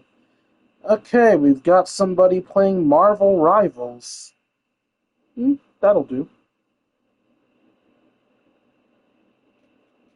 That is not what I told you to open, phone. I'm gonna need you to obey me. It's bad enough that the AI in this wrestling game doesn't know what the fuck it's doing. I don't need you to also not know what the fuck you're doing.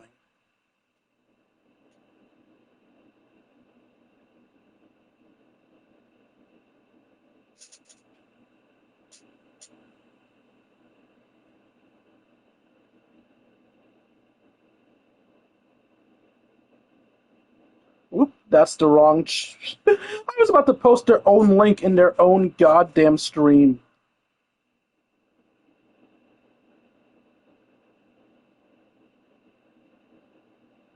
Okay.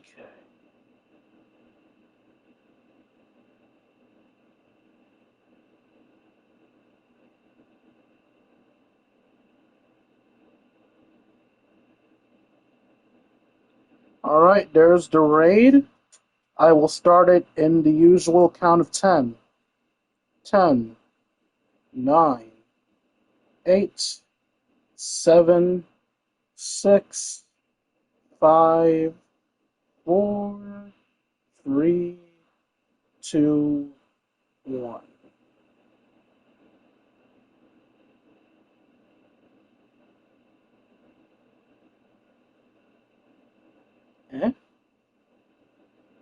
The raid didn't trigger.